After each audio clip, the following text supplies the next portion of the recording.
epaiak hori berresten du. Guk lehenagotik berresten genuen bezalaxe. Dena den, ezin dugu atzendu, 7 auziperatuek Euskal Herria Bilduk nabarmendu du mobilizazio sozialaren garrantzia eta jakinarazi dute herritarren mobilizazioa ezinbestekoa izan dela gure herriaren subiranotasunaren eta erabakitzeko eskubidearen aurkako erabakiei aurre egiteko. Horrez gain, auzolanaren balioa eta herritarren erresistentzia funtsezkoak izan direla adierazi dute, izan ere herritarren protesten eta kriminalizazioaren saihestea bermatu du. Hala ere epaiaren aurkako kritikak ere izan dira, 7 auzipetuak absolbituarren izun ekonomikoak ordaindu beharko dituzte 62.000 euro guztira.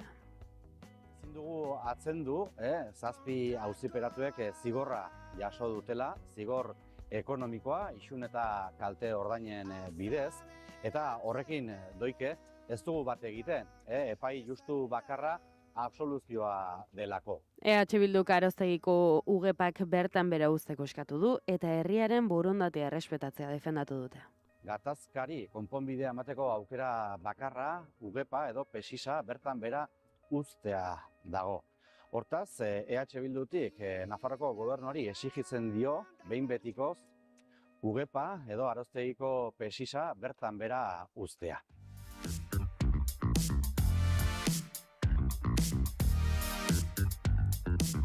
Eta kiroletan Erik Jaka eta Martxeli Iztueta izan dira urtengo San Mateo torneoaren irabazleak Jokin Altuna eta Joseba Ezkurdiari 18-22 irabazita. Espero ziteken bezala Ezkurdia atzelari lanetan jarri izanak finala erabat baldintzatu du eta erritmo oso bizian jokatu da 4 pilotariak oso aurrean zirela. Bikain moldatu da Arbizuarrak, baina azken txanpan Iztuetaren pilotakada bikainek eta Jakaren inspirazioak urdinen alde eramandu balantza. Martxeli Iztueta eta Erik Jaka irabazeak urren ez urren. Partidu oso gogorra izan da, sufritua, bukaerako agonia puntu batekin bukatzeko, eta hoxe bai. Oso betetan, nik uste Erikek partidu handia indula, ez da erresa hor. 2 pelotari gainen eukita indun joko aitea, eta beharra jau irabaztea. Bai oso gogorra, esan, garai bateko partidu guatu azizkit, Cecilio torri zait burua behin baino gehiotan, eraba gainen geneuken Joseba, Itxolarri baten atxugea, zai ezan errematea lantzatzea, pelota oso okerretortze zitzaitelako, baina lanan poderioz partidu aurra eta deu, gu behi baino burugorra izaten saiatu gea, Martxele gaurre partidu latzain du, eta oso pozik irazta. Eta futbolean Atletikek irabazi ezinek jarraitzen du Sevillaren aurka bana berdin duta eta Eibarrek ordea garaipena eramandu Levantetik etxera. Atletikek bana berdin du Sevillaren aurka FMUF ligako bosgarren jardunaldian Nevadok aurretik jarri ditu zurigorriak penaltiz, baina Alvarezek gola egin du markagailua parekatzeko. Eta Eibarrek huts eta bat irabazi dio Levanteri, Clementek sartu du partidako gol bakarra lehen zatian Armaginei denboraldiko lehen garaipena emateko.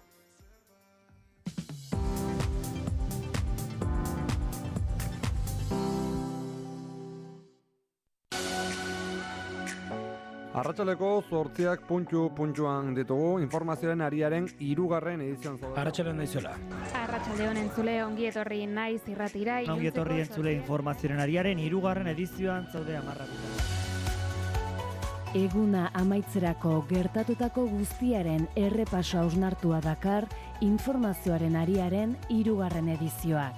Naiz irratian eta Sara Iriartek kontatuko digu dena. Eta aipagai hoien zenbait aipamen egingo dizkigu jarraian Pegi Lekuona lankide. Informazioaren ariaren lehen edizioan izan dira Naiz irratian egoera azaltzen. Oinatzez buru eta Egoi Belategik dakartza xehetasunak. Informazioaren ariaren 3. edizioa astelehenetik ostiralera arratsaleko 8:00 aurrera. Naiz irratia.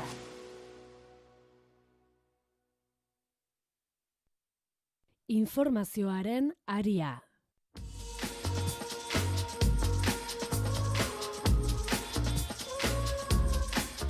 Goizeko 7:00 eta heldu zaigu Gara eta Naizen editorialerako momentua ere horrela dio gaurkoak. Genozidioaren ekonomia gelditu egin behar da. Genozidioaren ekonomia gelditu egin behar da. Nazio Batuen Erakundeak argitaratu duen txostenaren aurrean kafeko zuzendaritzak kontratxosten bat zabaldu du Jerusalemgo tranbiaren proiektua zurituz. Aditu independentek osatuta ez omen da identifikatu giza eskubideen inolako urraketarik, ez da inolako inpaktu negatiborik ere. Are, egitasmoak duen inpaktu positiboaren erakusle trena, arabiarrek ere erabiltzen dutela argudiatu dute. Imanol Pradales lehendakariak berriki kafi hausnarketa etiko bat galdekin bazion ere, erabateko babesa agertu dio orain. Argudio nagusietako bat enpresak berak enkargatu eta zabaldutako txosten izan da. Txosten hori, erabat okerra da ordea. Oinarretatik bertatik hasita ez dago eskuratzerik, ez dago jakiterik nortzuk diren balizko aditu horiek. Argi dagoen bakarra da ez direla independenteak. Kafen tesiak berresteko kontratatutako kideak baitira. Txostenaren eduki ere ez da zuzena, ez da bidezko ere. Nazio Batuen Erakundeko errelatore bereziden Francesca Albanesek Amnistia Internazionalak kafeko langileen batzordeak eta hainbat kazetari independentek azaldu duten bezala azpiegitur hori giza eskubideen eta nazioarteko zuzenbidearen guztiz aurkakoa da. Jerusalem handiaren eraikuntza kolonialean sakontzeko asmoz, Palestinarren lurrak desjabetzen ditu, Israel Jerusalem ekialdeko kokaleku ilegalekin konektatzen du, eta kolonoak etor daitezen herritar palestinarrak haien herritatik kanporatzen ditu. Albanesen txostenak sakontzen duenez, Israelek genozidiaren ekonomia ezarri du Gazan eta Zisjordanian, eta KAF horretan laguntzen eta horren aitzakian aberasten ari den enpresetako bat da. Ez da onargarria, are gutxiago lakoaren 3% parte hartze publikoa duela kontuan izanik. Israelen genozidioa eta horren aurkako ekimenak dekantazio momentu batera heltzen ari dira eta lerratu egin behar da nahita ez. Lotxaren zerrendak osatu edo elkartasunaren bagoirego, kolonizazioarekin negozio egiten eta hori zuritzen jarraitu edo harreman komertzial oroeten. Gizarte zibilak, EHUk, zinemagileek, langilek eta beste hainbatek bide argia marraztu dute jada.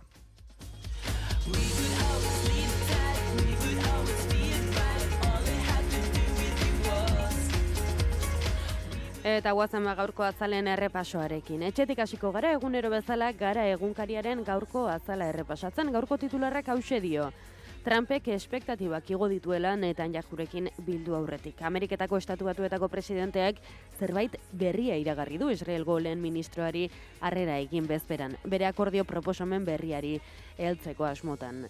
Eta bestelako gai bat ere gaurkoan gurean, 1975 herri ikuskizuna egin dute asteburuan Zarautzen, Txiki eta Otaigiren fusilamenduaren 50. urte hurrenean. Han ateratako argazkia da gaurko azalekoa.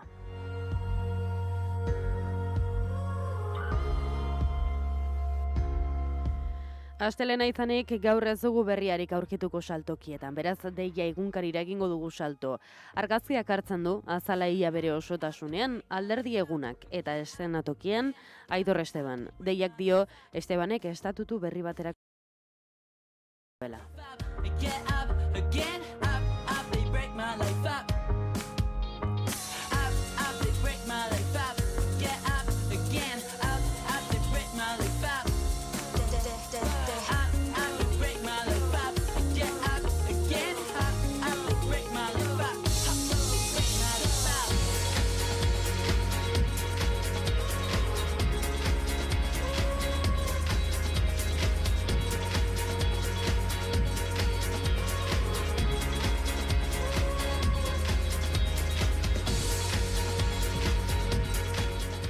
Noticias de Gipuzkoaren titularrak dio, EAJak subironatasun jauzi erreala emango duen estatusa soilik babestuko duela. Ikusten duzuenez hemen ere alderdi egunean esandakoak. Eta futbol kontuak argazkian, Barsaren aurkakoa izan zuen Realak eta galdu egin zuen 2-1. Diario de Noticiasen lerroburua hauxe da. Nafarroan 10 urtean trafikoan hildakoen 20% oinezkoak izan dira. Argazkian osasunak ere partidua izan du asteburu honetan eta honek ere galdu Betisen aurkakoa 2-0. Diario de Navarrak zera dio, autoelektrikoak erosteko MOVES planaren dirua agortu duela Nafarroak. Industriak eskaerak onartzen jarraitzen du, estatuko aurrekontua handitzen bada ere. Eta esan bezala Sevillan egon da asteburuan osasuna, eta ezin izan du garaipenarekin etxera itzuli. El Correoren bi edizioak berdintsuak dira, gaurkoan argazkia da berdina dena. Aitor Esteban, Euskadi Buru Batzarreko burua agertzen da, Alderdi Eguneko estenatokian. Azpian ikusi daitezke ere 3 diputatu nagusiak eta Bilboko alkatea. Eta titularrei dagokionez, Bizkaikoak dio Atletikek Lezamako azalera bikoizteko asmoa duela, 10 hamarkadetako planik handiena izan da. Eta Arabakoak zera dio, biosasunaren sektoreak 162 egin duela gora urtebetean Araban zerga pizgarrien zain. Eta azkenik bozen totaldearekin amaituz, El Diario Vasco, argazkian futbola, Reala, 2-1 galdu du Barsaren aurka asteburuan, eta titularrak dio Euskal Herria Bildurekin estatus bat hitzartzeko prest agertu dela Aitor Esteban.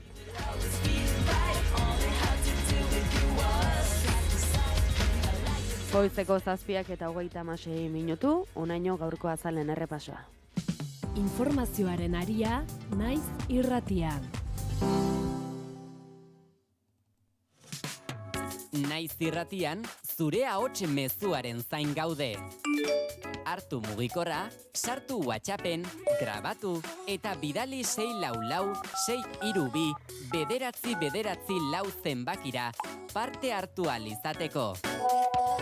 Piztu, entzun, Naiz irratia. Bertsoak kantatu egiten dira, entzun, irakurri, ikasi, kontatu. Askotan bertsoak direla ez dakigun bertsoak kantatzen ditugu. Bertsoak kantatu eta kontatu egiten ditugu. Kantatuak kontatu eta kontatuak kantatu.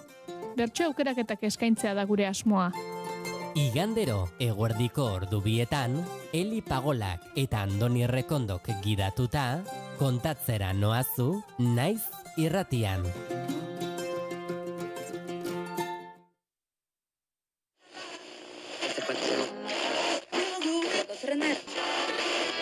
Ez dara konturatzen, iaia, noiz datorren aldaketa, bateria batetik, organiko gotik, elektronikora pasatzen dira. Eguerditan irekitzen dugu musikariako mikrofonoa. Euskal musika eszenaren berritasunak ardatz. Kaixo, Fermin. Opa, kaixo. Aritz Artola, Gabon. Kaixo, Gabon. Bide Hernando Muñoz, Inigo Etxarresistiaga. Gabon. Gabon. Gabon. Aurkezpen berezirik ez du behar, baina aurkeztuko dugu Ruper Ordorika. Hemen daukagu gurekin. Gabon, Ruper, zer moduz? Ondo, eskerrik asko. Josune Arakistain, eguerdion. Kaixo, eguerdion. Zer moduz zaude? Osondo? Bai. Egualdi honekin, eta kantu berri xateratzen, eta... Bai, ez da. Bai, zera ondo. Anari Alberdi Santesteban, azkoitiarra, eta hemen daukaguna. Kaixo, Anari, zer moduz? Kaixo, ondo. Eta gauero, 10:00 aurrera, musikarien lanei behar duten tartea eskaintzen diegu. Musikaria, egunero, eguerdiko 12 eta 4 eta gaueko 10:00. Naiz irratia. Informazioaren aria, naiz irratian.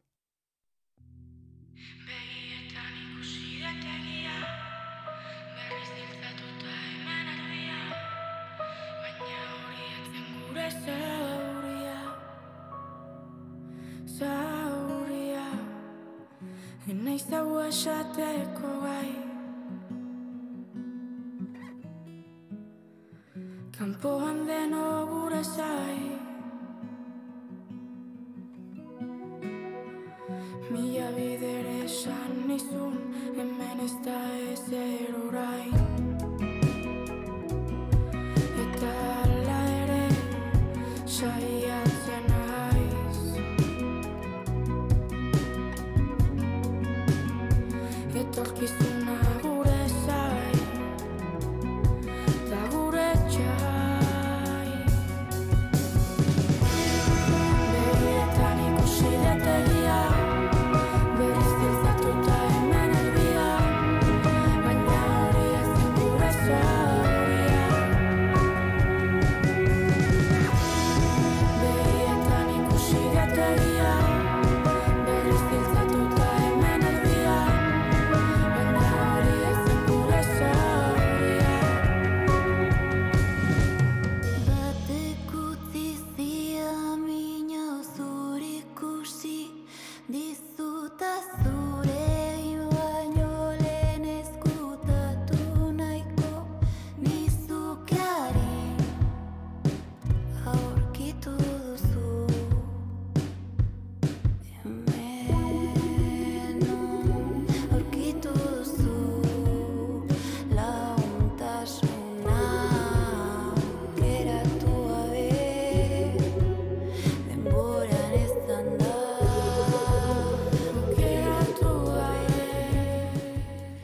Goizeko 7 eta 41 minutu, gaur aspaldiko puntualen gabiltza. Zaritz, Santa Maria eta Egoi Belategi Donostiako estudiotatik, egunon? Egunon. Egunon bai. Bueno, Egoi aspaldiko parte, zelan zabiltza? Egia esan nekatuta, nintzen esaten anitzeko osatu zaila gaur esnatzen, baina oso ongi, zuongi. Bai, gaur ere nekatuta, aritzek ere berdina esan dit, asteburuan Iruñan ibilita eta astelen gogorra. Ari da izate, baina bueno, eutxiko diogo, zuen laguntzarekin behintzat, 8 bitarteko tarte hau goxotuko dugu. Naski baiet. Asteburuko errepasoa egingo dugu, Egoi, zuri emango dizutitza. Bai, bueno, alderdi egun azitza egingo dugu, kristona. Banekien. Ez, baina, bueno, sakonta luzitza egingo dugu jada albistegian, orduan, basetasun politikotan eta irakurketetan eta sartuko gara, baina nik aletu nahi dizu eta irudirik ikusi duzuen, eta batez ere, bueno, publikoa nola antolatu zuten. Bai, nik sare sozialetan ikusi ditut azken urteotako alderdi egunen konparaketa eta hor ikuste EAJak galtzen duela, ez da? Galdu bai, baina etortu behar diogu baitere azkarrak izan direla, badirudi, karo, orain, ari gara, entzulei esango diogu aurten lehen aldiz egin dute alako puestan estena moderno bat alderdi egunean, oso lehor zegoen atzo bide bat forondako kanpa guzti hori, baina, bakezuen normalan beti izaten da, 12 mitinetan bezala, holtza eta horren aurrean eserlekuak, ez? Kontua da azken urteetan, eta ez da sorpresa bat, behera egiten jundala alderdi egunera bertaratzen den jendearen kopurua, arrazoi ezberdinak direla tarteko, kaso biologikoak ere bertan izango dira, batzuk jada ezingo dutelako joan, baina egin dutelako, zirkulu bat edo borobil bat, eta erdian bat zegoen holtza, borobila, eta horren inguruan publikoa, eta bikaina izan da, ze bada modu oso azkar bat, jendea beste modu baten antolatzeko, zuk zure burua nolabait moderno bezala agertzeko, eta azken finean lortzen duzuna da, ezkutatzea, gero eta jende gutxiago joten gari dela. Hori galetu nahi nizuen zuek uste, estrategia honek saiesten duela jende kopuru gutxiago dagoela? Ez du saiesten, baina ezkutatzen du zertxo bait. Bai, baina ezkutatzen du argazki batzuetan, hau da, hurbiletik ateratako argazkietan, edo zenbait edabidek publikatu dituzten argazki horietan, ez dakit, naiz argazkilaria, ez dakit ze foku edo, ez dakit ze ere objektibo erabiltzen den horretarako, baina ematen du Aitor Estebanen atzean dagoen, jende multzoa oso handia dela, ordea beste leku batzuetan eta beste pertsona batzuek zabaldutako argazkietan, eta aritzek esan duena, goitik ateratako argazki horietan oso nabarmena da. Hori da. Eta gainera, ageriko da baita ere ikusten dela, pertsona baten eta bestearen artean, tarte nabarmena dagoela. Esan nuke metrotxo bat edo, egon ditekela, esan ez dakizan pertsona joan ziren, mordoska bat, bazen, baina Arzaiusen garaideetako erakustadioetatik oso urrun, baina egia hori disposizioa, kamerarekin ere mugitzen denean, edo nolabaiteko traberina egiten duenean, nik baita esango nuke jendea zegoela nolabait tartekatua, ez? Lehenengo borobil baten, demagun metro bat pertsona eta pertsona artean, baina atzean zegona, pertsona hori ez zegon bestearek, ez zegon justu atzean baizik eta pixkat mugituta bezala. Orduan, efektua hoi zan, zu mugitzen zenun kamera horret esatzen, zeba jende, ez? Eta ni orain, zu hori komentatzen ari zarela, Egoi oroitu naiz olako beste trampatxo batekin, edo gutxi ostiralean okerez banago, egon ziren Espainiako erregerregina eta Leonor Iruñan, eta azken bisitan duela urtebete edo 2 urtetxo, bada egon ziren ere baluarten, baino ez zen jende asko gerturatu harrera hori egitera, eta Diario de Navarra egunkari Nafarrak egin zuen ere trampatxo bat zeren portadako argazkia atera zuen perspektiba batekin non zirudien jendetza zegoela erregekin.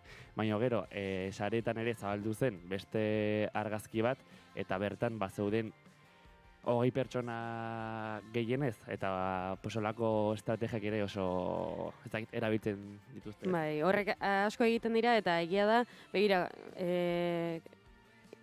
karrera ikasi genuen, kasetaritza ikasi nuenean, imaginatzen dut denok, izango genuela deontologia irakasgaia, eta horrelako kontuak asko lantzen genituen, bai fotokarezetaritzatik eta bai kazetaritzatik oroar deontologikoki tranpatxo horiek ea zuzena diren edo ez diren.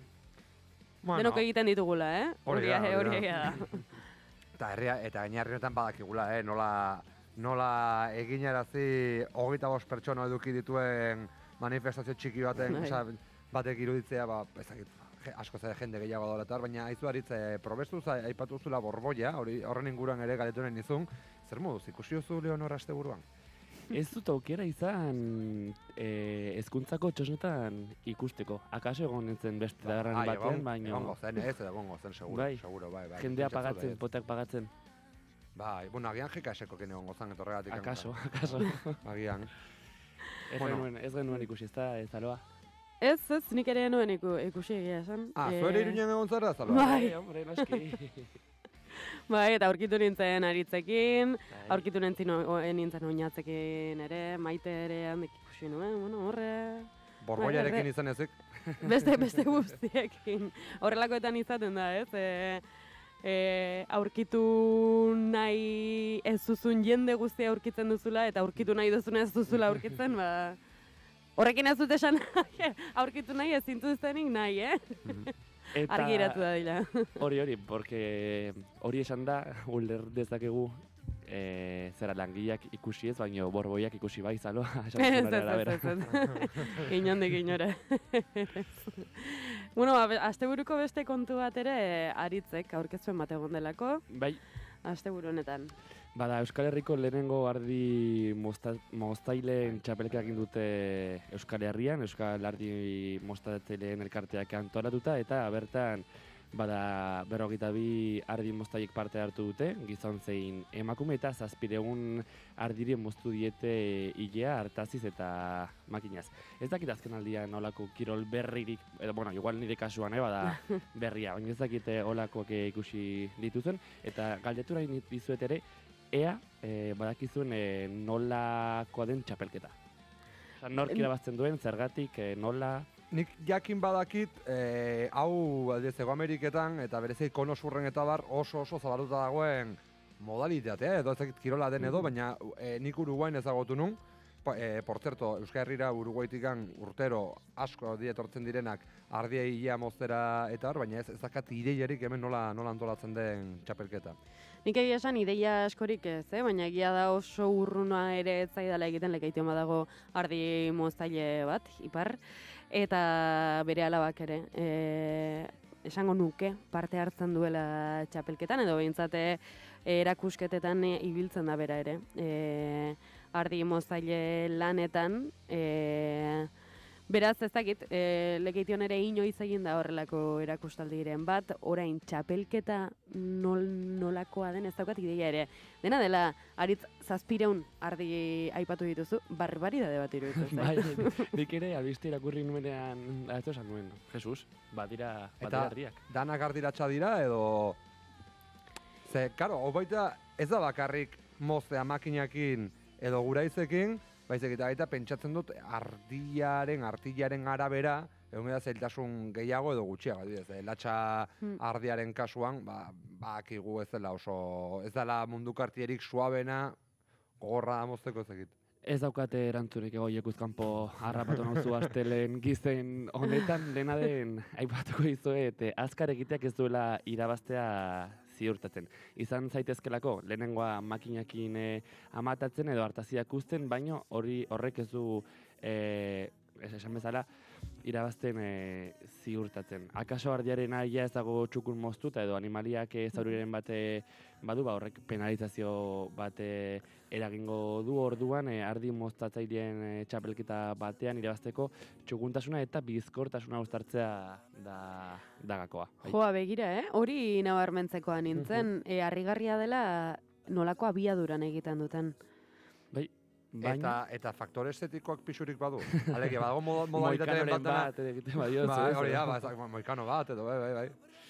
Igual zera hori sortu beharko da. Edo txakurrekin bezala, kokerrekin ebez usteetela hilea eta azpiko parte usteetela erraz baten gixera, olako... Zer egite dute artillarekin? Ez dakit, ikuz kanpo harrapatzen duten. Aritz, animo. A ber, zuek bakizue, latxardien artigiarekin, tamalez, gauza handirik ez dugula egiten. Okerretan nago, hartzain askok, ordaindu behar izaten dute, artillo horretaz desegiteko edo nonbaitera bidaltzeko ternuak, eukizun ternua, zorteon ternuari baita ere, atakalarrian daudela, baina bai badakite ternuak egin izaitula hainbat ikerketa eta aislante, isolamendurako egokia izan zitekeen, baina uste dut baita ere arazoa dela, hainbeste ardiratxa ez ditugula Euskal Herrian, hainbeste artilla ateratzeko moduan, eta hoxe. Hori Euskal Herrian zango nuke nahiko zabaldua den zerbait dela.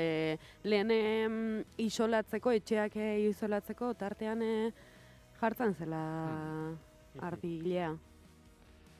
Bueno, bada, Zaloa, gaiarekin bukatu horretik kontatuko dizuet Joseba Ugalde eta Mikel Etxebarria izan direla Euskal Herriko txapelketan txapeldunak, eta Zelanda berrian izango direla martxoan munduko txapelketan Euskal selekzioa ordezkatuz. Begira. Badugu, hemen gaituko aldarrikatu behar ofizialtasuna. Hementxe ez, kirolonetan ez. Bueno. Albiste pozgarria. Proposatu barko dugu, ez? Agian Naiz Irratiak bidaltzea ordezkaritza bat. Barkoa, bai? Aritz berriro ere bertara. Hore buixetik, animatuko nintzen, Malere, Zelanda berrira joatea movida bada, Eta urrun, Bai, esango nuke, 30 ordu edo gutxinez bat direla. Eta bertara joateko, joan behar da, famatua dela Australiako aire kompainia hau ditza Qantas. Eta txista zion Qantas, pues cuantas horas, ez?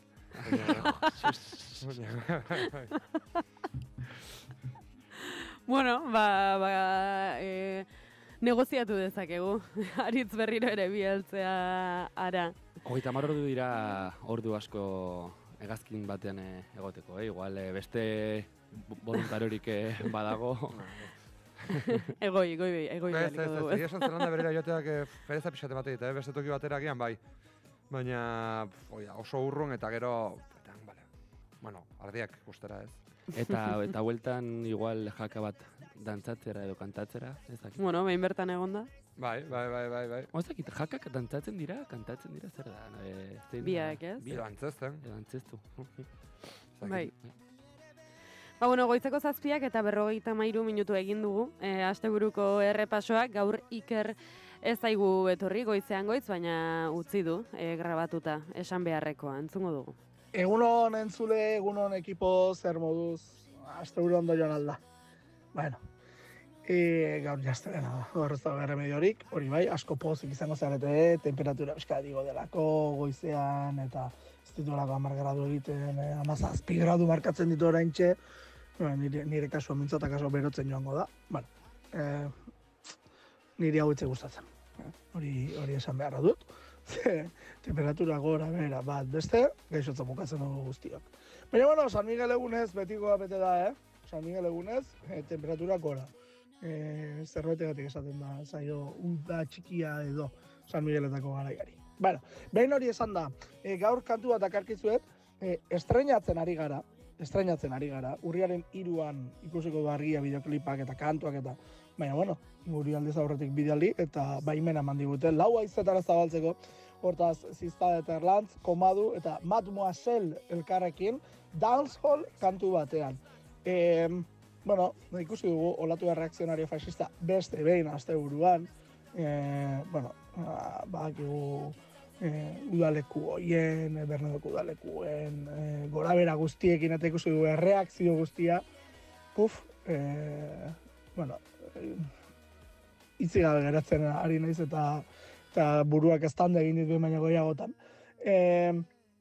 Baina kantu honek dionak, batez ere ez, errespetuaren kultura hori da aipatzen duena. Uste dut parean egokitu dela punpaka kantu hau, naiz eta kaso beste nonbaitetik tira nahi zuen, beti jakin da antifasista hutsak direla behar den bezala.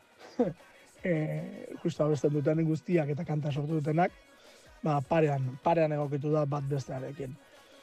Besteari gabe, azterena dancehall erritmoan hasiko dugu beraz, eta, asteak zer ematen duen. Ondo izan, yo!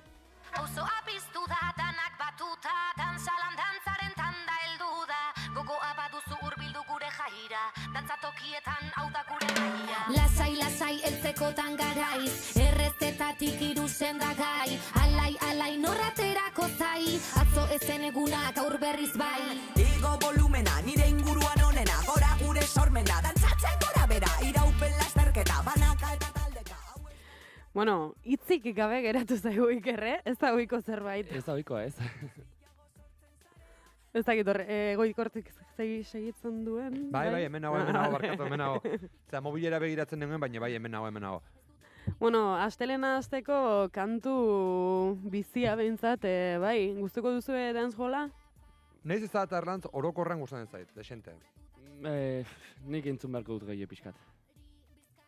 Bai, esan interesgarria, eta beraien letrak ere, bueno, oso aldarrikatzaileak izaten dira, eta kasu honetan, erderaz, gazteleraz esaten den bezala, palpelo dator asteburuan bizitzan duguna, eta gero egia da, Ikerrek aipatu ditu beste pare bat kontu ere, Guardia Zibilak asteburuan Bilbon egin duen erakustaldi ridikulo hori. Gai honaz lan, bitu aztu zait, hori jarri bargen un kortea.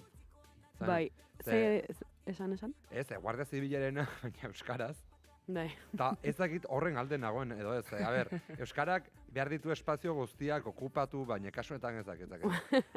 Guardia Zibilarena, gu hemen Bilboko bulegoan ere, aritu ginen horren inguruan hitz egiten, eta denek esan genuen, Guardia Zibilak kontrol baten gelditu, eta euskeraz hitz egin ostean, ni behintzat oso blokeatuta geratuko nintzateke. Baina bueno, ez du, jazarri beharman hauzu, jazar nazazu, baina euskaraz, pasatez. Hori da. Bai, asteburuan izan dugu alde batetik hori, eta beste alde batetik, bueno, asteak daramatzagu, Bernedoko udalekuen, Euskal udalekuen inguruan hitz egiten, El Correo bozento taldea hor dabil, horren atzetik, zenbait barbaridade esaten ere bai, eta pasaden aste bukaeran izan genuen bertako hezitzaileen erantzuna. Nik uste dut dagoeneko esan dezakegula gutxienez, eta bueno, ikusiko dugu zer nola garatzen den guzti eta baina behintzat operazio mediatiko baten aurrean gaudela hori ikus dezakegu. Ez dut nik pertsona jakin baten izena aipatuko, dagoeneko pasain larun batetik sare sozialetan dagoelako, baina oso digarria da Espainia mailako eskuin muturreko zenbait isa kontuetan eta bar, gaiaz, bueno, zenbat dakiten eta zenbat ari diren edonork pentsa lezake hau dena antolatuta zegoela edo bazuela interes jakin batzuk. Bai, niri asko harritu nau beste momentu batzuetan agian ideologikoki hurbilago edo behintzate babes puntu hori jaso izan dugun Willy Toledoren isa sare sozialeko komentarioaren eta postaren inguruan. El Correoren, edo, ez dakitu, esango nuke, El Correoren argitalpena zabaldu zuela berak, estáis enfermos esanaz. Baina El Correokoi edo Bernedoko udaleko esango nuke Bernedoko udaleko ezari zela. Bai, gero sartu nintzelako bere perfilian eta beste horren inguruan beste zerbait esana zuen ere bai.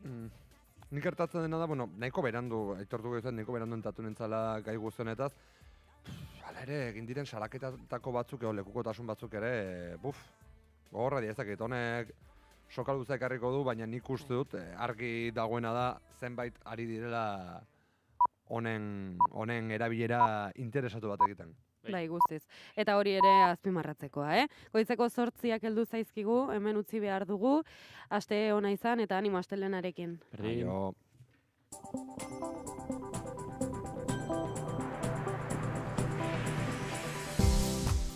Informazioaren aria, naiz irratian. Begi lekuona. Egunon, goizeko 8 dira, ongi etorri naiz irratira. Donald Trumpek aurreikuspenak puztu ditu Netanyahurekin bildu aurretik. Ameriketako estatu batuetako presidentearen kordako edabideak 21 puntuko bake akordio batez mintzo dira Gazarentzat. Trumpek aurrekaririk gabeko zerbait berezi iragarri du. Salua badiola, egunon. Egunon Pei eta egunon entzuleok, espero daitekena da Gazari dagokion proposamen bat helaraztea. Horretarako gaur Benjamin Netanyahurekin bilduko da etxe zurian. Israelgo honen ministroak Fox telebista katean baieztatu du 21 puntuko bake proposamen batean lanean dabiltzala. Well, we're working on it, Jackie. It's not been finalized yet, but we're working with President Trump's team. Gazan berriz 60.000 hildakora heldu da, hildakoen zerrenda ofiziala, hala ere, 100 lagunek desagertuak jarraitzen dute txikitutako eraikinen azpian. Estatus berri ez baldin bada salto erreal bat, EAJ ez dela bertan egongo baieztatu du Aitor Estebanek. Euskadi Buru Batzarreko presidenteak ezinbestekotzat jo ditu estatusak errekonozimendu nazionala ala atzerriko presentzia jasotzea.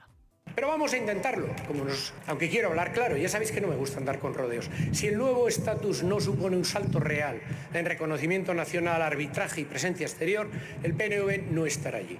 Queremos acuerdos, pero no decorados vacíos. Euskadi Buru Batzarreko presidentearen aurretik Imanol Pradales, Euskal Autonomia Erkidegoko lehendakariak hartu du hitza. Euskal Etxea babesteko aldarrikapena egin du Espainiar uilategiaren aurretik. We are Basque. We are Basque. Eta inglesez behar bezala, entzunez badute, euskeraz ere argi eta ozen esaten diegu. Ayuso anderea, euskaldunak gara. Ayuso entzun, Euskadi euskaldun. Ayuso entzun, Euskadi euskaldun.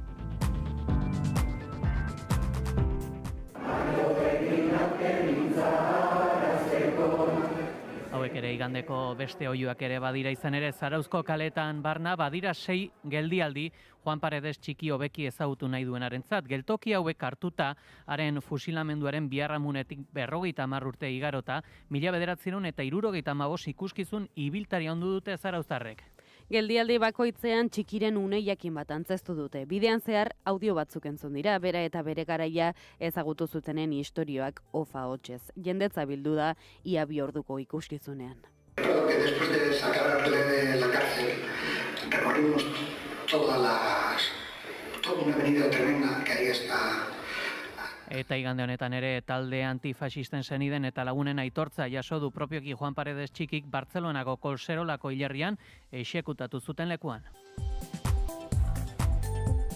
Kirol kontuetan berriz, Realak 2-1 galdu du Bartzelonaren aurka jokatutako partidan eta txuri urdinen gol bakarra Álvaro Odriozolak sartu du. Bueno, taldeak lan sendoa egin du, eza.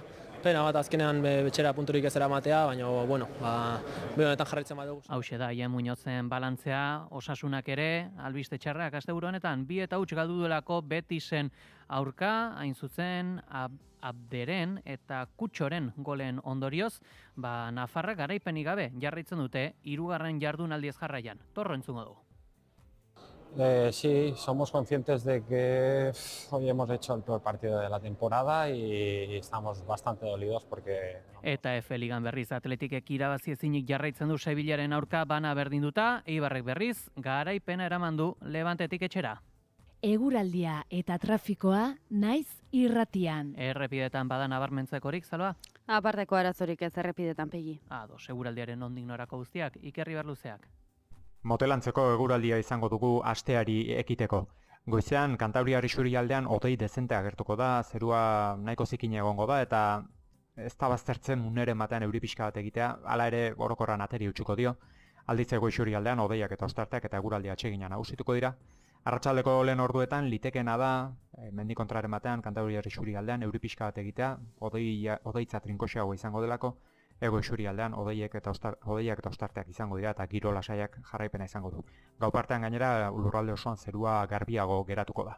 Ipar haizean nagusituko zaigu egun guztian zehar, temperatura minimoek antzeko jarraituko dute, 10 eta 15 gradu bitartean errendituko dira. Maximoek aldiz behera egingo dute, Kantabriar isurialdean 18 eta 20 gradu bitartean errendituko dira, eta ego isurialdean 17 eta 22 gradu bitartean, temperatura freskoenak berriz ere Araba eta Nafarroa erdialdean eta Altu Ximaradoen lekuetan neurtuko dira. Altuenak aldiz, Herriberan. Jarraizpuro teknikan irailak 29 da astelena. Informazioaren aria.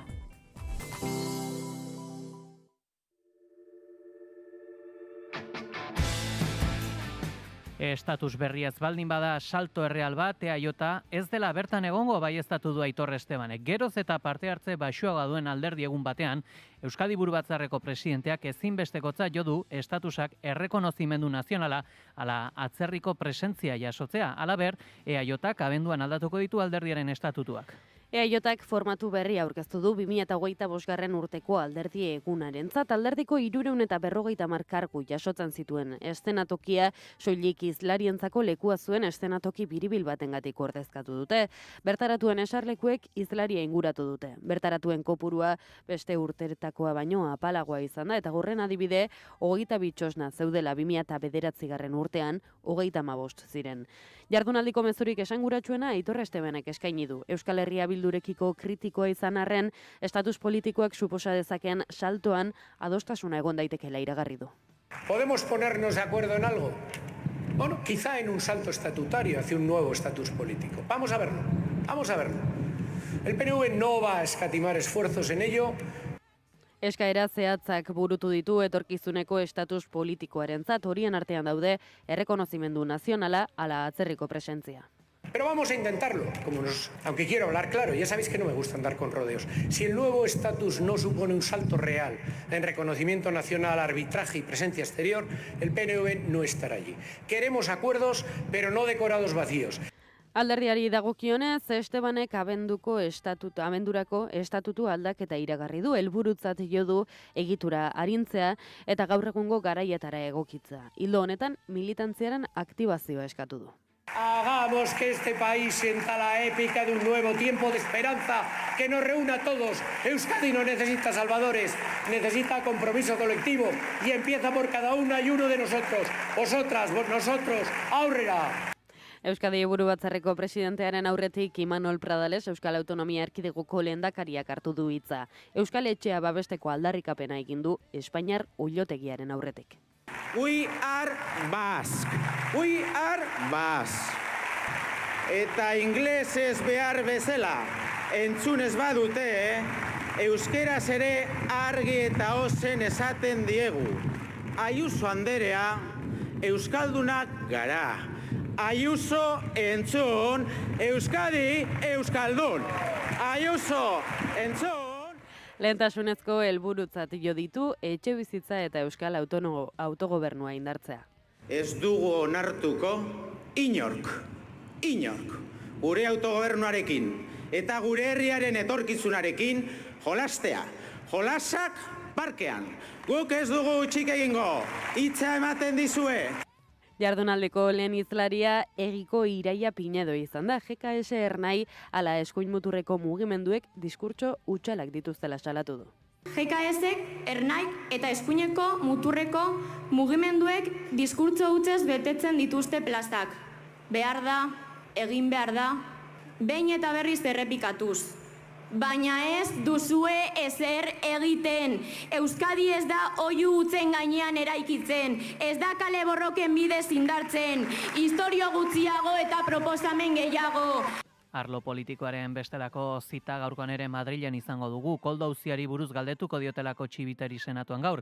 Ustez, PSN hasia den ustelkeria kasu honetan duen implikazioaz galdetuko diote bertan UPN, Vox eta PPko alderdiek. Nafarroko beste hainbat hautetsi ere igaroko dira. Batzorde honetatik hala nola Elma Saiz inklusio ministroa edota Oskar Txibit lurralde kohesiorako kontseilaria 2000 edota Bernardo Ziriza lurralde kohesiorako kontseilari izandakoa eta PSNeko presidente izandakoa ere.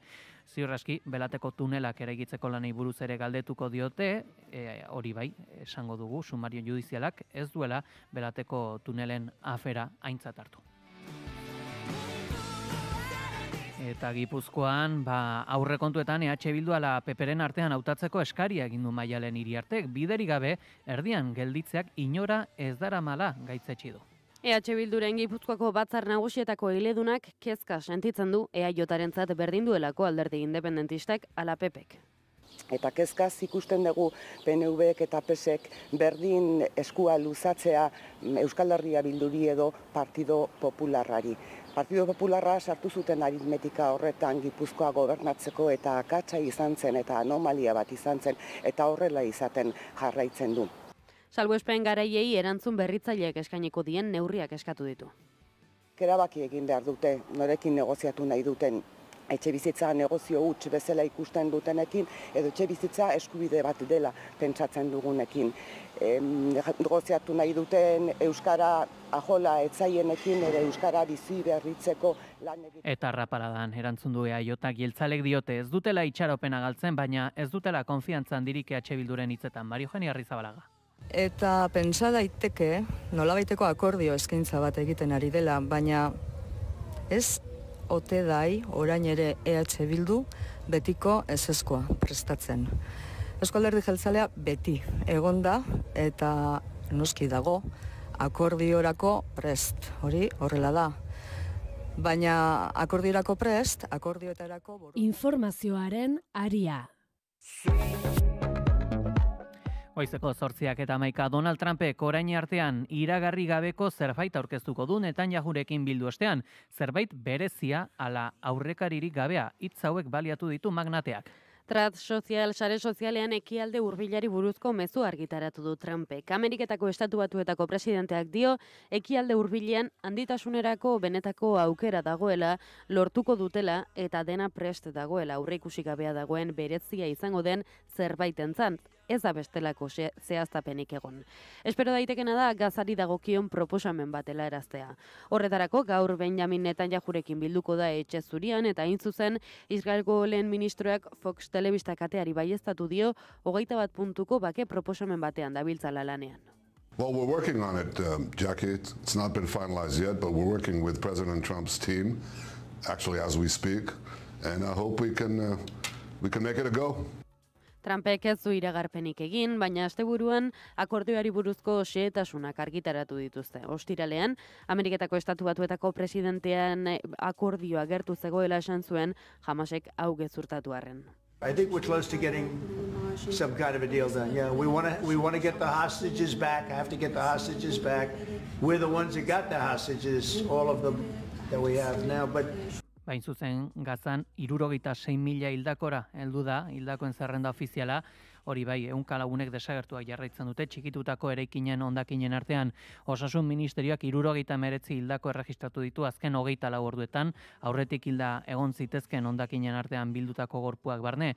Hauen artean 6 pertsona ere badaude, laguntza humanitarioa lortzen saiatzen ari zirenean hildakoak, eta dagoeneko propioki 2576 dira gutxienez bizia galdu duten palestinarrak eta 18.000 zaurituak mota honetako erasoetan. Eta hain zuzen, martxare egin dute Gasteizen genozidioaren konplizen aurka, Palestinarekin elkartasuna mugimenduko kidek ez dutela genozidioarekiko inolako konplizitaterik onartuko berretsi dute. Nazioarteko erakundeek eta erakilek emandako erantzuna kritikatu dute. Estatuek erakunde ala enpresen konplizitatearen aurrean ez dutela ezer egiten baieztatu dute. Gehitu dute ere, ordezkari politikoek bi estatuen oinarritzen den konponbidea defendatzeko adierazpenak lotsagarriak direla. Informazioaren aria.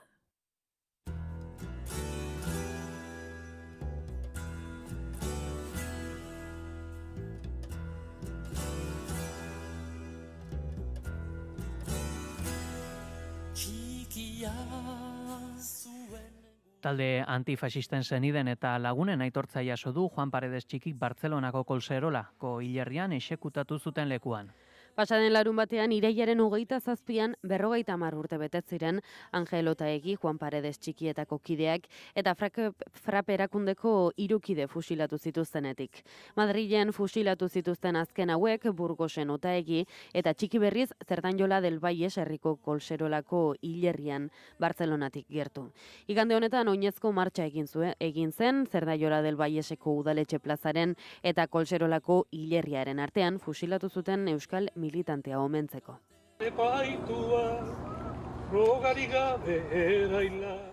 Bertaratutakoen artean senideak zeuden eta talde antifasistak ere. Alderdi politikoei dagokionez Gorka Norjuntzeko kidea eta EAko ordezkari ohia ere bertan egon zen beste batzuen artean. eta Zarauzko kaleetan berriz badira ere 6 geldialdi Juan Paredes txiki hobeki ezagutu nahi dutenentzat. Geltoki hauek hartuta, bere fusilamenduaren biharramunetik 50 urte igarota, 1975 ikuskizun ibiltaria burutu dute zarauzarrek. Gertukoen testigantzak ofa hotsez eta bertsolarien hausnarketez josi dute antzerkia. Euskaldunek genuen justizia ondasun. Pertsona bat ezagutzeko modu asko egon daitezke, eta horietako bat izan daiteke berak zapaldutako lekuak zeharkatzea. Beste bat, bere bizitzan mugarri izan diren uneak gogoratzea, edo ezagutu zutenen behikietatik nolakoa zen entzutea. Horiek gurutzatuz ezagutu zuten ehunka lagunek atzo goizean Juan Paredes txiki bere herrian, Zarautzen. 1975 herri ekimenak antolatuta 6 geldialdi egin zituzten, eta bakoitzean une jakin bat antzestu zuten, bidean zehar audio batzuk entzun ziren, eta bera eta bere garaia ezagutu zutenen historiak ofa hotsez. Jendetza bildu zen ia 2 orduko ikuskizunean. Mamá, me van a matar. Perderás un hijo, pero ganarás muchos más. Egaina kalea, plaza gorria, Astazubi plaza, frontoi txiki, torre luzea, eta han Itziarren semea.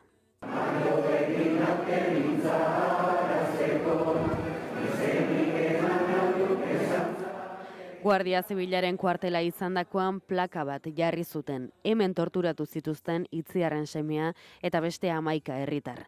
Atxiloketa eta torturak antzestu ostean iritsi zen antzerkiko une gogorrenetarikoa, fusilamenduen unea. Bere anaiaren ahotsetik entzun zen audioa.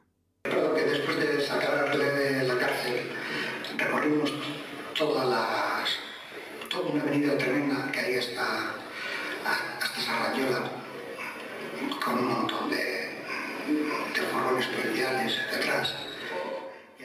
Lepoan hartu eta segi aurrera kantatuz, azken geltokira iritsi ziren herritarrak. Txikiren senideak igon ziren kioskora, eta herriak unkiturik txalo zaparrada bero batekin hartu zituen, ukabilak goratu zituzten senideek eta eskerrak eman.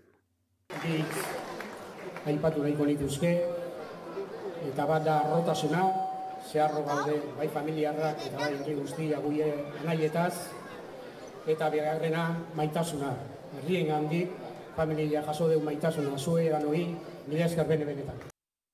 Informazioaren aria.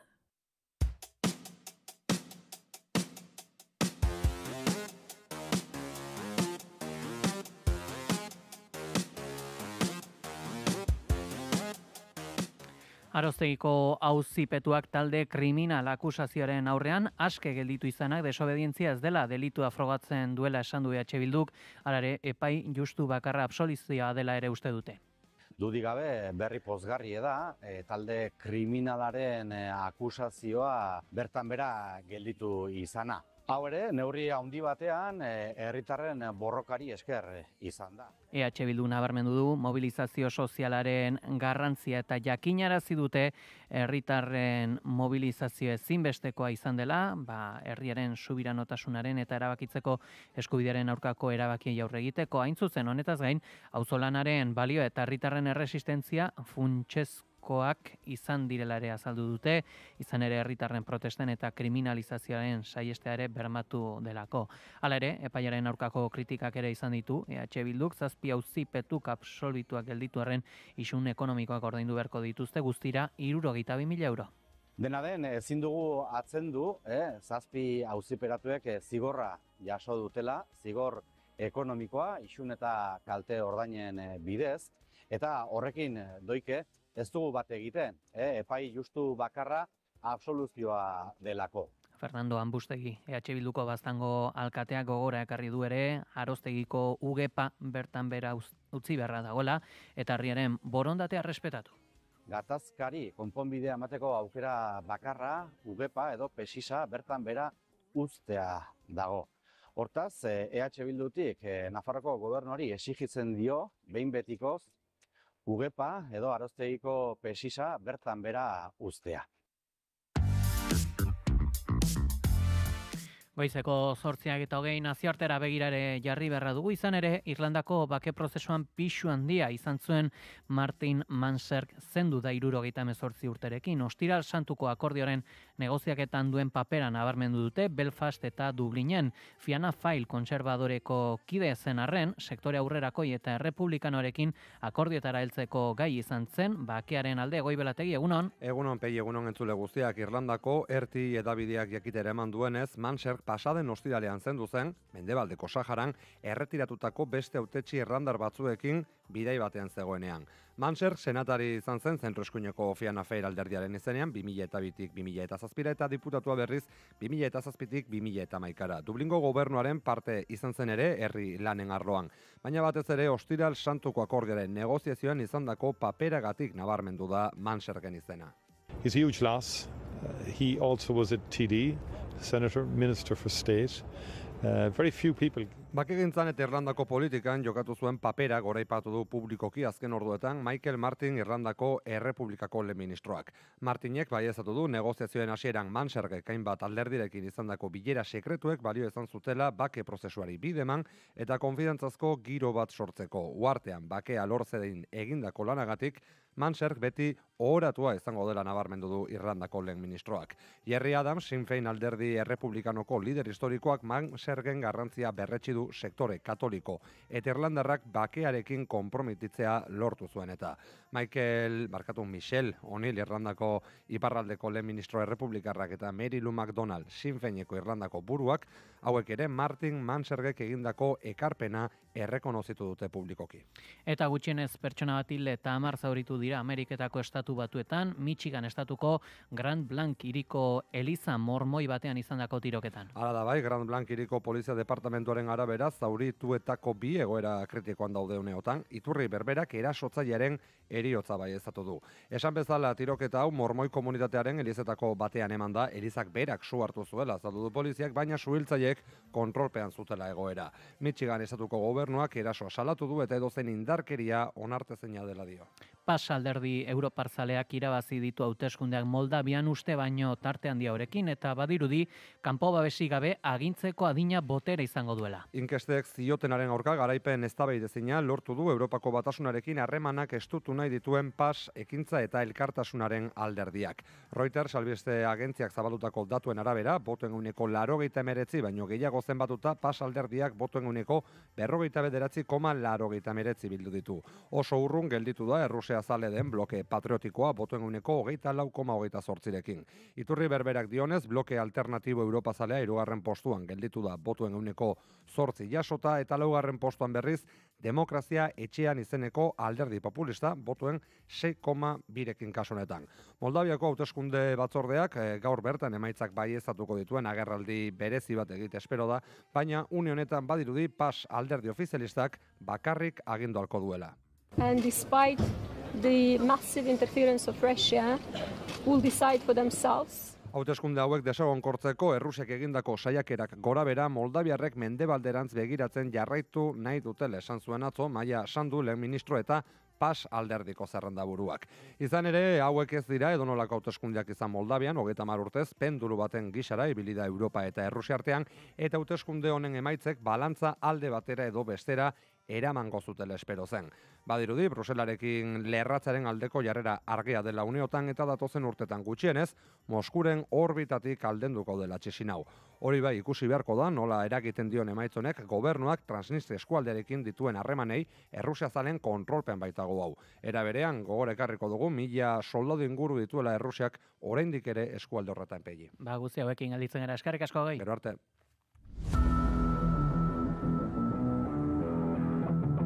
Kirol aria, naiz irratian.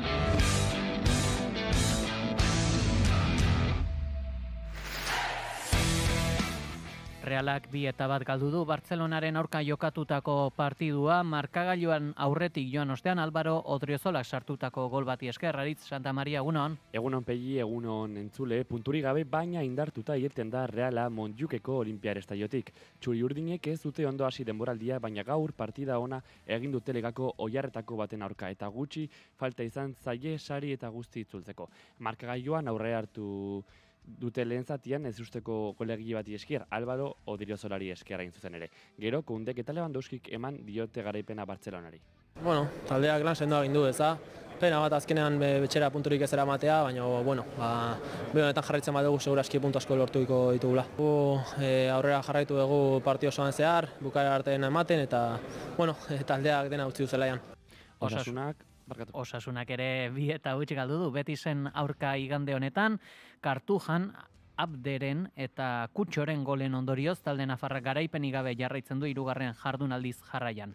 Partida berdinduta hasi da, zelai erdian zentratu den jokoarekin eta txinparta handirik gabe, baina 19. minutuan gorritxoen akats baten ondorioz Betisek aurre hartu du markagailuan, eta Osasunaren beste akats batetik iritsi da etxekoen bigarren gola ere bai. Torro jokalaria egin duten partidu txarra jakitun.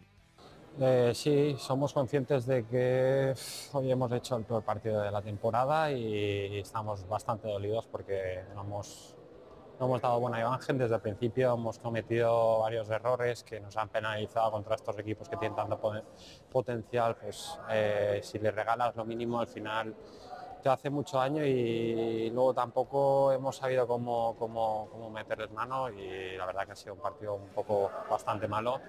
Emakumezkoen F Ligan berriz Atletikek irabazi ezinik jarraitzen du Sevillaren aurka bana berdinduta, Eibarrek ordea garaipena eraman du Levantetik etxera. Atletikek bat berdindu du Sevillaren aurka F-Move Ligako 5. jardunaldian. Nebadok aurretik jarri ditu zurigorriak penaltiz, baina Alvarezek gola egin du markagailua parekatzeko.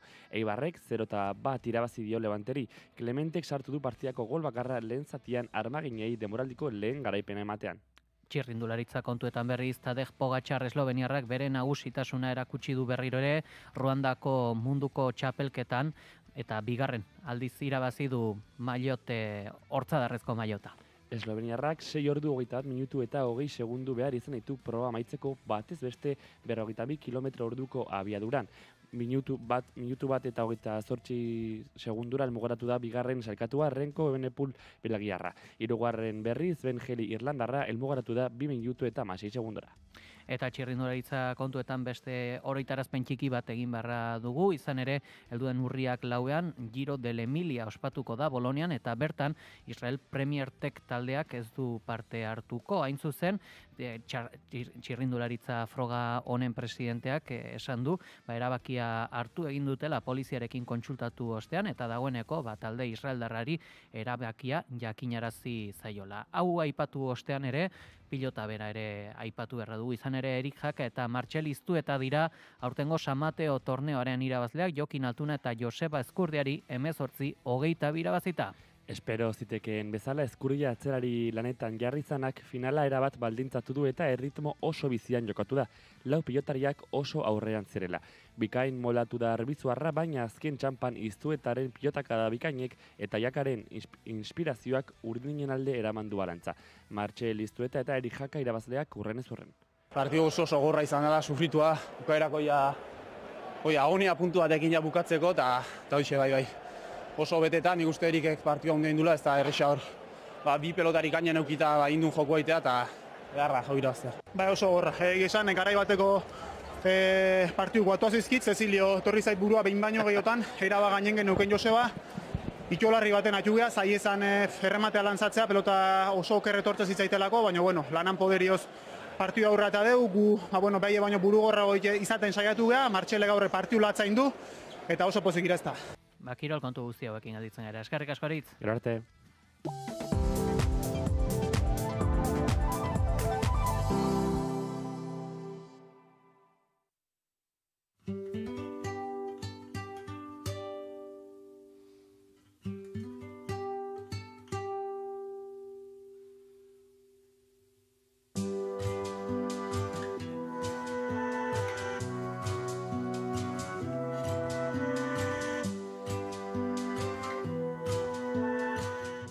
Eguraldia eta trafikoa naiz irratian. Goizeko 8:30 heltzear gaudela, begiradare eskaini beharra diogu, ohiko legez Euskal Errepide sareari, Zaloa, badugu nabarmentzeko jazoeraren bat?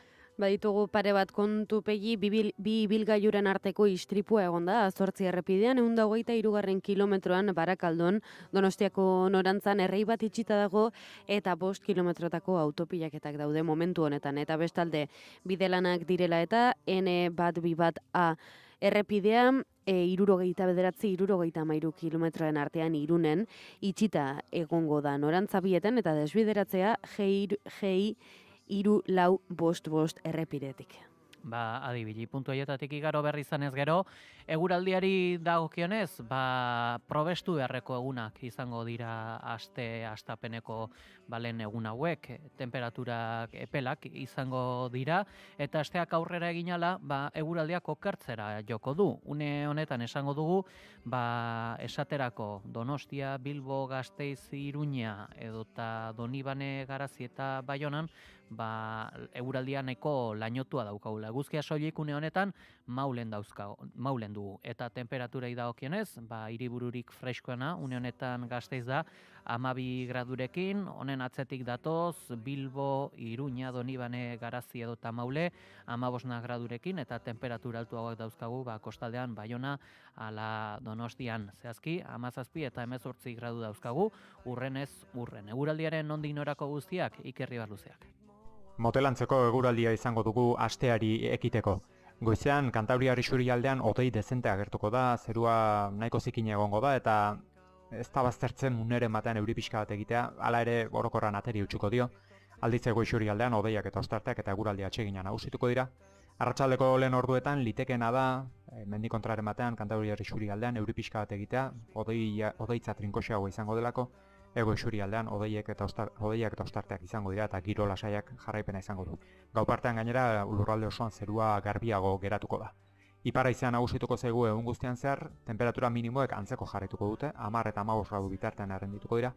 Maximoek aldiz behera egingo dute, Kantabriar isurialdean 18 eta 20 gradu bitartean errendituko dira, eta ego isurialdean 17 eta 22 gradu bitartean, temperatura freskoenak berriz ere Araba eta Nafarroa erdialdean eta Altu Xamarradoen lekuetan neurtuko dira, altuenak aldiz, Erriberan.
Usurbil bizi, irailaren 27an eta 28an, zatoz zubietara, errebotearen eguna ospatzera. Gure ondare biziaz gozatzeko aukera paregabea. Egitarau osoa, 650 usurbilbizi.eus webgunean. Usurbil turismoa, beste mundu bat posible da.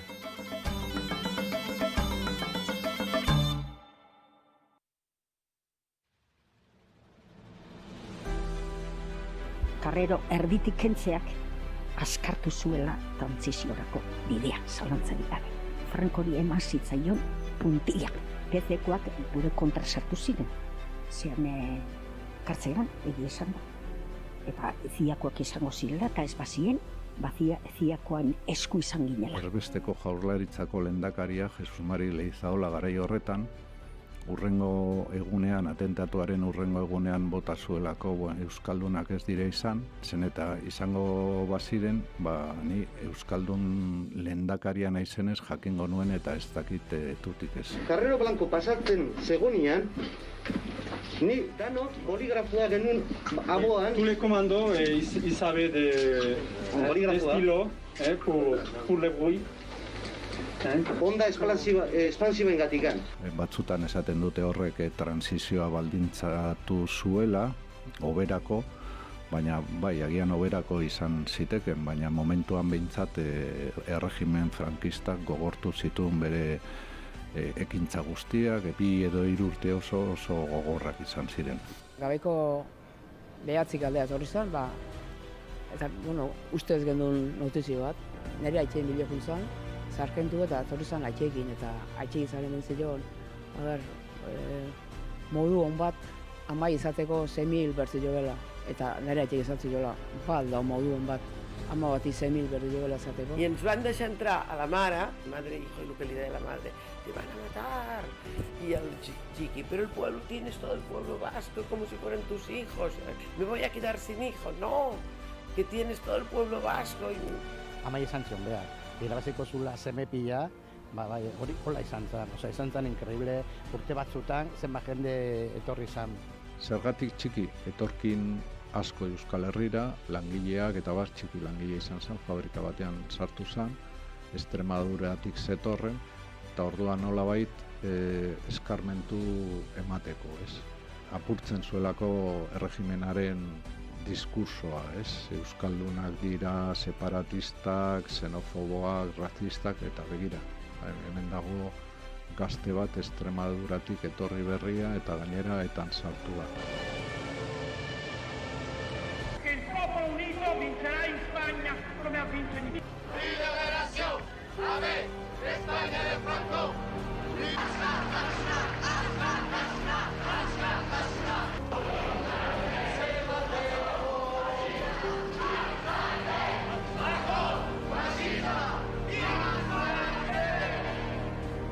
Respecto a la sucesión a la jefatura del CAO, sobre la que tantas maliciosas especulaciones hicieron quienes dudaron de la continuidad de nuestro movimiento, todo ha quedado atado y bien atado.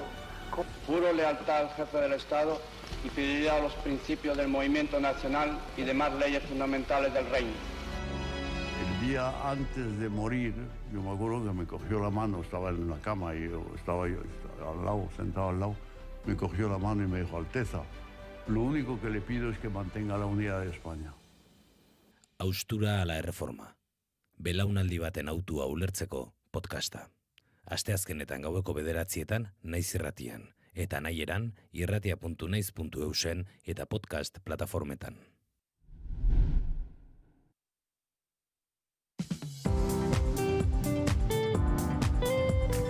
Informazioaren aria.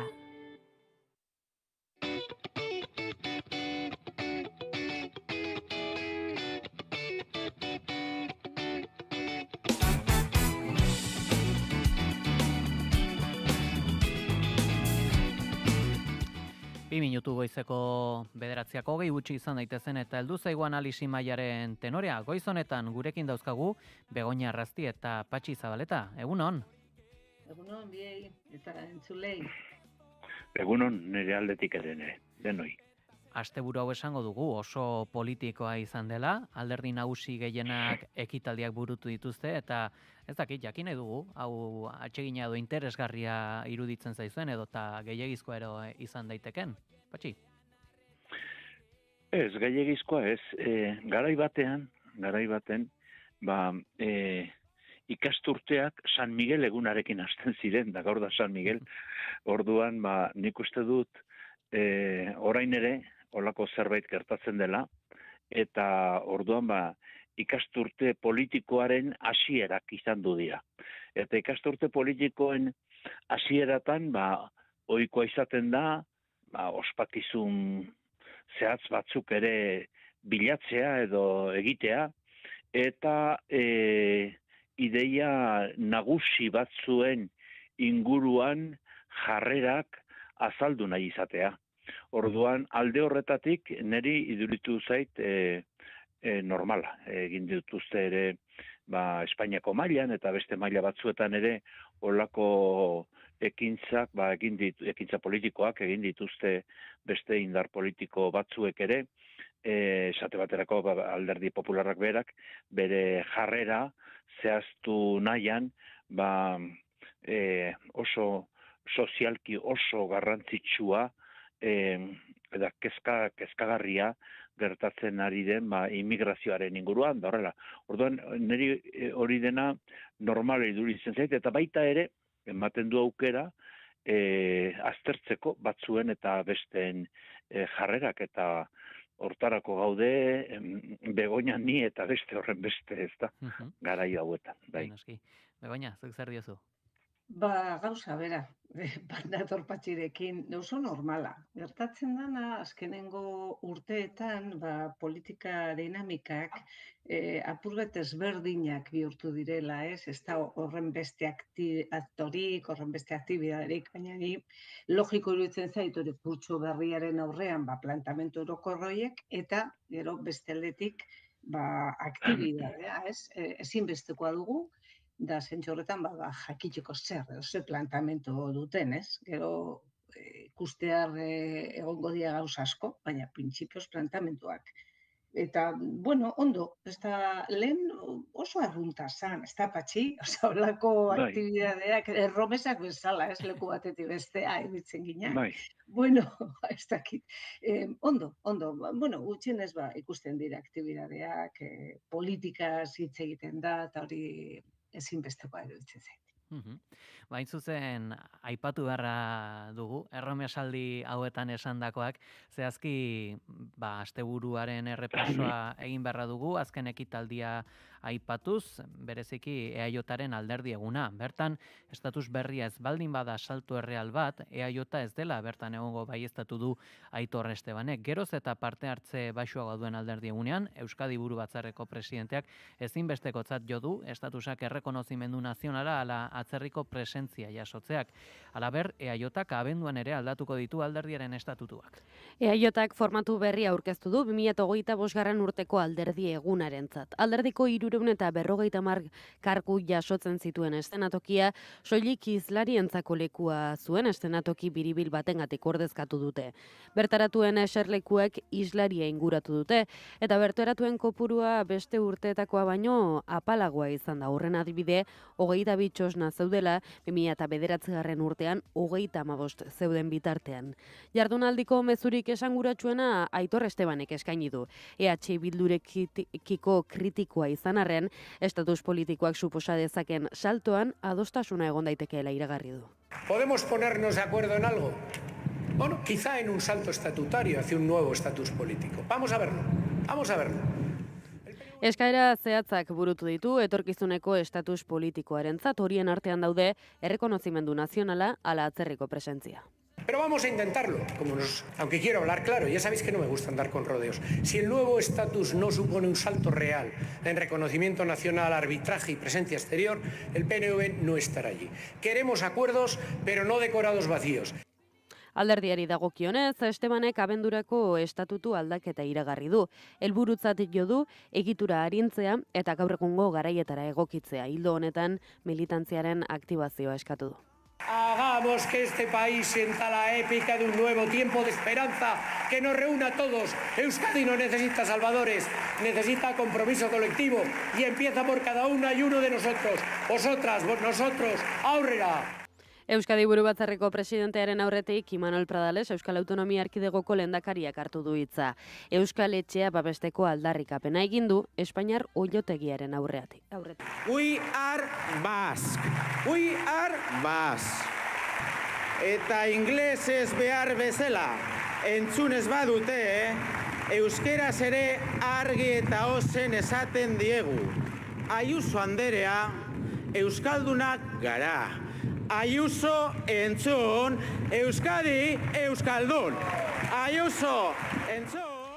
Lehentasunezko helburutzat jo ditzu etxe bizitza eta euskal autogobernua indartzea. Ez dugu onartuko inork, gure autogobernuarekin eta gure herriaren etorkizunarekin jolastea. Jolasak parkean. Guk ez dugu utzik egingo. Hitza ematen dizue. Jardunaldiko lehen hizlaria Egiko Iraia Pinedo izan da. GKS Ernai ala eskuin muturreko mugimenduek diskurtso hutsalak dituztela salatu du. GKSek, Ernaik eta eskuineko muturreko mugimenduek diskurtso hutsez betetzen dituzte plazak. behar da, egin behar da, behin eta berriz errepikatuz. Baina ez duzue ezer egiten. Euskadi ez da oihu utzen gainean eraikitzen, ez da kale borroken bidez indartzen, istorio gutxiago eta proposamen gehiago. Bauxe, atzoko jardunaldiaren laburpena, esango dugu, Aitor Estebanek argi hitz egin duela, ulertu ere ederki asko ulertu zaio, eta onartu du ere, EH Bildurekin akordio egon daitekela, jakin nahi duzugu, ea zer espero duzuen honetaz, ea posible izango ote den akordioa, ikusita orain artean egon diren aipamenak, edo orain artean gertatutakoak ikusita, Begoña, zurekin hasiko gara. Gauza asko plantea dituzu, ez? Posible, zelan ikusten dugun, berriro aterako dugu hori bola magikue, ez? Eta, bueno, holako aktoak enmarkatu behar dira diren horretan, ez? Eta zentsu horretan, nik uste dut militantzia mobilizatu behar da, gauza bera egin zuen sortu, PSOEk ere, Andueza jaunak bere, en fin, butad, oituko butad, botazitxun ere, bueno, en fin, nik uste dut bat hori helburua da militantzia mobilizatu eta hori interesantia da. Baina, kasu guztietan, baina,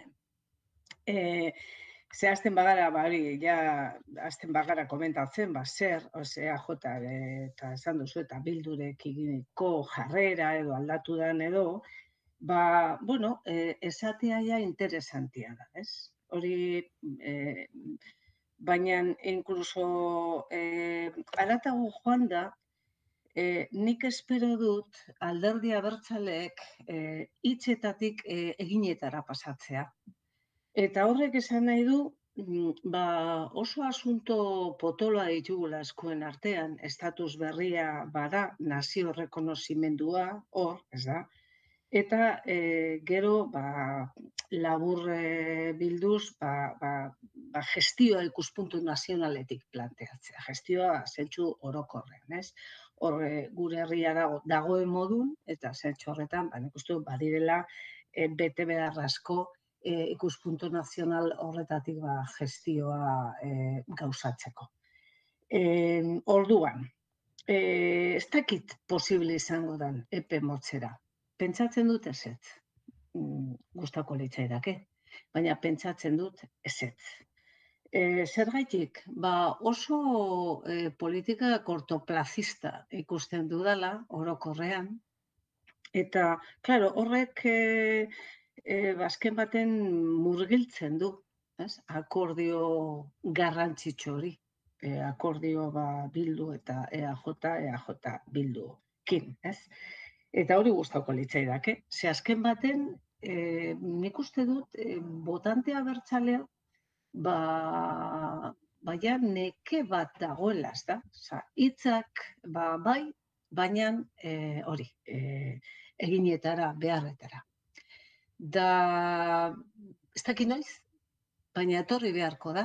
Benetan nazio bat garela sinesten badugu, danok. Benetan pentsatzen badugu etorkizun bat serio ona eta gure herriantzako, euskara dala, ongizatea dala, estatuko berriak, nahi duzun guztia hori egia bada, egin behar da, egin beharko zen, ez? Baina epe motzea ez dut ikusten. Ze, klaro, hasi beharko zen, beste politika bat egiteko, modu berriak egiteko, eta horrek esan edu, humiltasunez. Eta planteamendu orokor batzuk, adosteko, egiteko, gogoekin, eta gauza asko segurazki atzean utzi. Eta behin eta berriro atzean utzi. Alde guztietatik, planteatzen dut.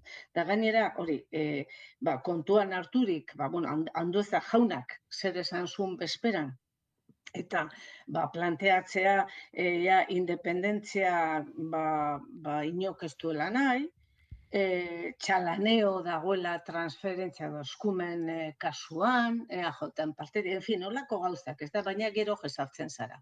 Asteartero gobernu mahaian, ez? Orduan oso komplikatu ikusten dut, oso aldaketa handia izan beharko zen gure politikoengan, esan du, bueno, hasi behar, ez? Agian oso eskorra altxatu naiz gaur goizien, ez? Eta parkatuko didazue, baina niregan importanteago da nahi hori, ez? Bueno, egin behar dugu, noizbait egin behar dugu, pausoak emon beharko dira, ez? Ze bestela, bestela, egongo gara hemen, zurekin debatitzen, etorriko dira beste batzuk, eta esango dugu, bai, euskara dala, ez dakit zer dala, adostu behar, eta eskumen berria, eta egongo gara gero eta txarrago, ezin dugu ahaztu ere, espadira betetzen hitzak, espaditzugu beste aurrerapenak, ospadu ikusten, jendean nekatzen gara, ez? Da joni, eske oso serio iruditzen zait nazioa esaten dudanean, o nazio rekonozimendu, estatus berriak, odalakoak planteatzen ditudanean, oso serioski, sinesten dut benetan, hori posiblea dala, ez? Eta, klaro, en fin, bueno, interes asko da, baina konfiantza ukiko dugu, ez da, gehiengoa Gasteizko parlamentoan abertzalea da. Hor dato batzu daude. Nafarroan ikusten dugu gero eta indartsuago dagoela abertzaletasuna. Iparraldean ikusten dugu, askotan saio honetan tratatzen ditugu hango gauzak, eta ikusten dugu ere, bueno, badagula, plantamentu indartsuago. Bueno, orduan, nik uste dut baldintzak onak direla, baina baditugula egiteko gauz asko, eta probablemente zezio asko. Bai, hain zuzen, bisitasun gehiago eman beharko zaio, legegintzaldiaren 2. urtean gabiltza, gero etorriko da aurre kanpaina, gero gerta daiteke betikoa murriztu egiten dela legegintzaldia kanpainari bide emateko, esaten dute, orokorkeria bada kaso, baina esaten dute akordio nagusiak egiteko urtea, 2. urtea ere izaten dela, eta gainera ez dugu antziko, nazio ikuspegia sartzen baldin badugu, urte honetan, Ipar Euskal Herriko udal hauteskundeak daude, eta Eusko Alderdi Jeltzaleak ere pauso bat eman nahi du zentzu horretan, hortik handatoz, atzokoan Estebanek izan zituen frantsesezko hitz horiek baita ere. Ez dakit, Patxi, zuk nola ikusten duzu bereziki abiaduraren elementu hau? Esan behar da, atzoko ekitaldiak, atzoko Eusko Alderdi Jeltzalearen ekitaldiak, mitin kutsua gehiago zuela, txosten baten aurkezpena edo eztabaida den antza baino. Orduan, mitinetan, azpimarratu behar izaten dira, eta nahi izaten dira, zalantzarik gabe nortasun politikoari dagozkion baldintzak eta olako gauzak, ezta. Orduan, hori ere begiratu behar da. Baina, nik uste dut, bai, legealdi honetan, Euskal Gobernuak ez du halako adierazpen edo nolabait esateko ekintza irudi haundi bat ematen, ez du ematen, eta horrek pixka bat eramaten ditu baita ere gauza orokorretaz mintzatzea. Nik ongi iduritzen bat zaizue, egingo nuke konparaketa bat, uste dut konparaketa bat egin behar dela, eta adin bat dugunok egin dezakegu hori gainera, zein ziren orain dela 50 gehiago urte, estatutua onartu zenean, zeuden kezka nagusiak maigainean eta orain jartzen direnak. Orduan bat zen zalantzarik gabe bakea, bakea zen kezka nagusia, baina baita ere lurraldetasuna eta erabaki eskubidea. Lurraldetasuna esaten denean, esan nahi da, jakinak gaude Euskal Herrian 3 erkidego edo komunitate autonomikoak, Euskal Erkidego Autonomoa, Nafarroa eta Iparraldea. Eta hori zen kezka handi bat, kezka hori ez da orain aipatzen. Eta hori gutxienez azpimarratu behar da. Bigarrenik, naziotasuna aipatzen du PNV-ek behin eta berriro, baina erabaki eskubidea ez du aipatzen.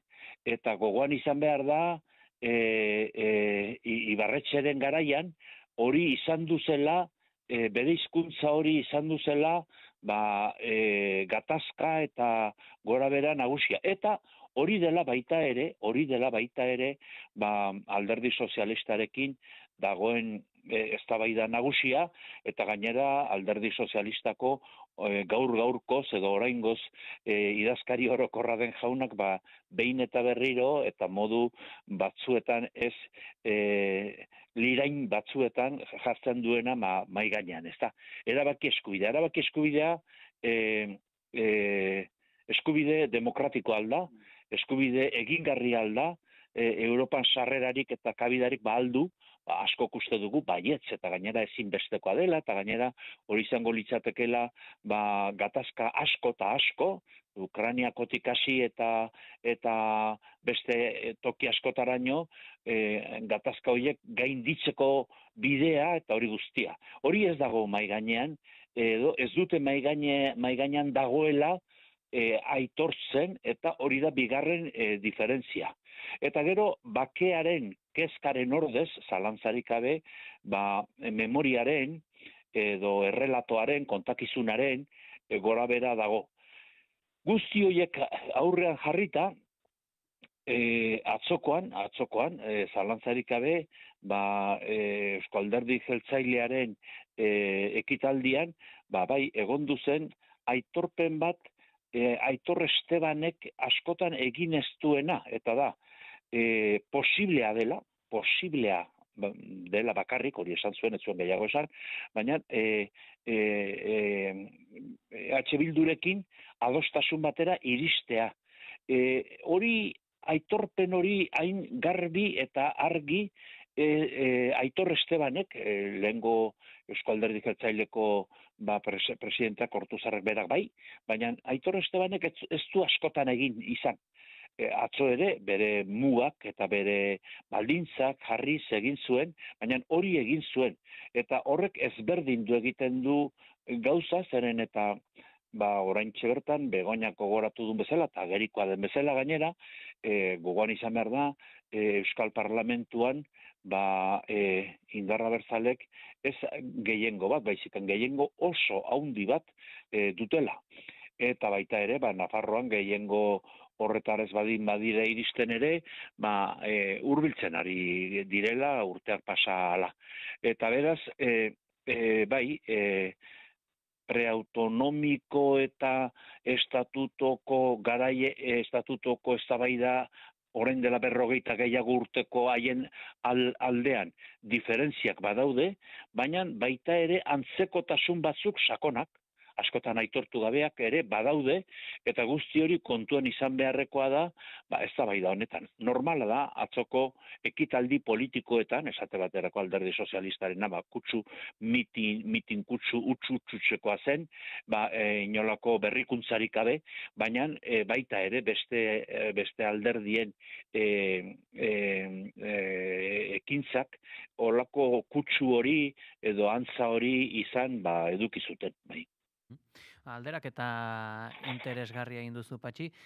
Goizeko beratziak izan daitezen, minutu eta 20 segundu besterik ez zaigu gelditzen, eta txiki bat egingo dugu, berrituko ditugu albisteak eta gero ere jarraituko dugu hitz egiten auzi honi buruz.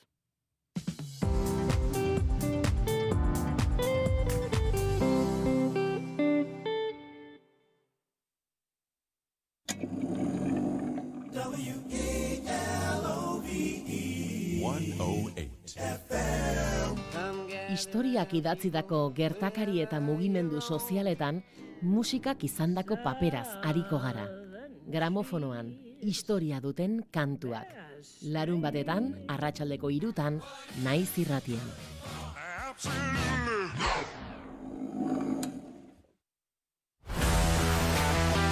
Kirolak poza ekarri ohi du Maiz. baina gaztitik ere badu. Kirolarian denak hartzen ditugu egunero. Astelenetik ostiralera, arratsaldeko 3:00 aurrera, Jon Garateren eskutik, Kirolaria.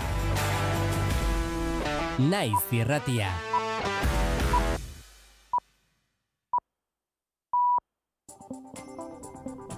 Informazioaren aria, naiz irratia. Goizeko 9:00 dira, azken ordukoei jarraiki esango dugu Eusko Jaurlaritzak Gasteiz gune tentsionatu izendatzea onartu dela. Astelehen honetan bertan argitaratu da azken agindua Euskal Herriko agintaritzaren aldizkarian eta Espainiar Estatuko boletin ofizialak urriaren amaieran ere zerrenda eguneratzean sartuko du hiria kalifikazioaren baitan. Zaloa Badio, egunon.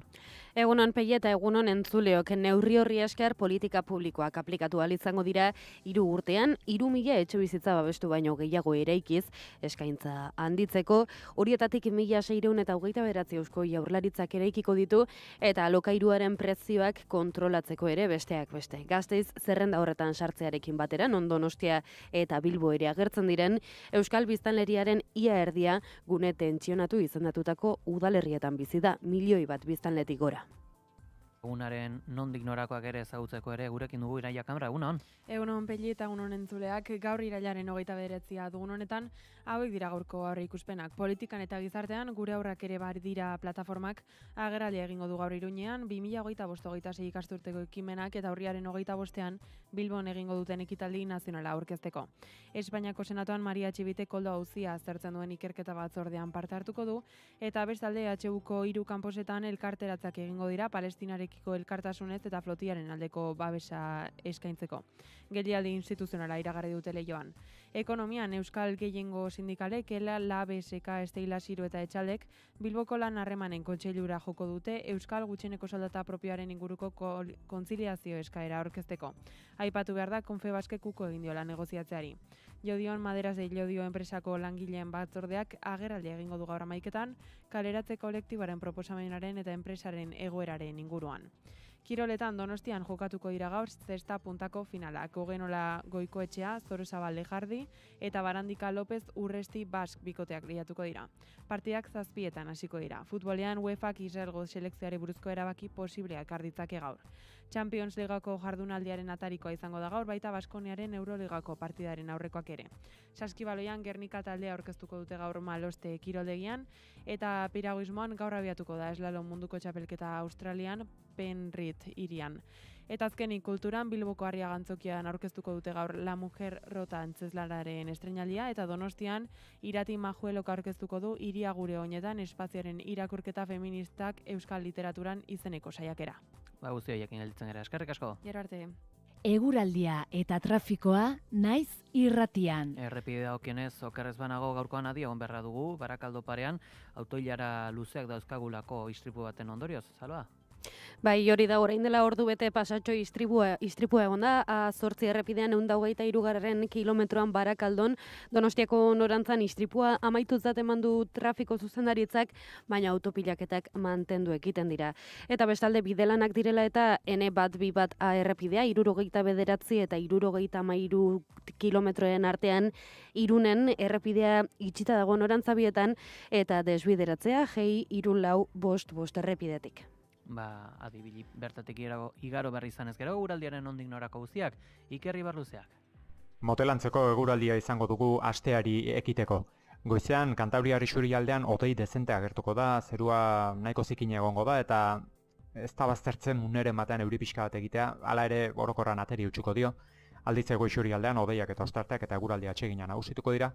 Arratsaldeko lehen orduetan litekeena da, mendikontraren batean, Kantabriar isurialdean euri pixka bat egitea, hodeitza trinkoxeago izango delako, ego isurialdean hodeiak eta ostarteak izango dira eta giro lasaiak jarraipena izango du. Gau partean gainera lurralde osoan zerua garbiago geratuko da. Ipar haizean nagusituko zaigu egun guztian zehar, temperatura minimoek antzeko jarraituko dute, 10 eta 15 gradu bitartean errendituko dira. Maximoek aldiz behera egingo dute, Kantabriar isurialdean 18 eta 20 gradu bitartean errendituko dira, eta ego isurialdean 17 eta 22 gradu bitartean, temperatura freskoenak berriz ere Araba eta Nafarroa erdialdean eta Altu Ximaradoen lekuetan neurtuko dira, altuenak aldiz, Erriberan. Informazioaren aria.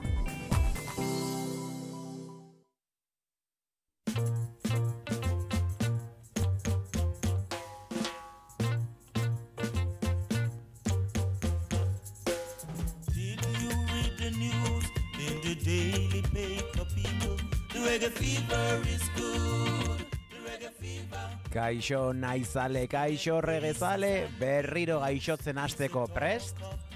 Reggae Fiba irratsaioaren denboraldi berria bueltan dugu. Azkeneko 15 urteetan bezala, 60. hamarkadako Jamaikar erritmoak landuko ditugu aurtengoan ere.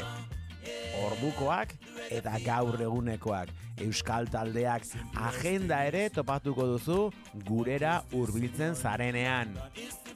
Zita berria ostegun gauerditan izango da.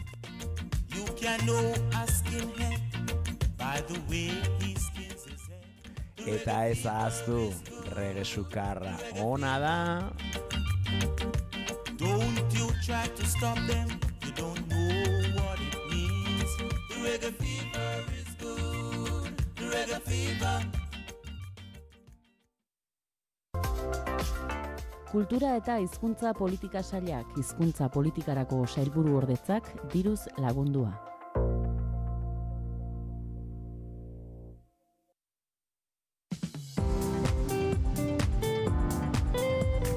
Informazioaren aria.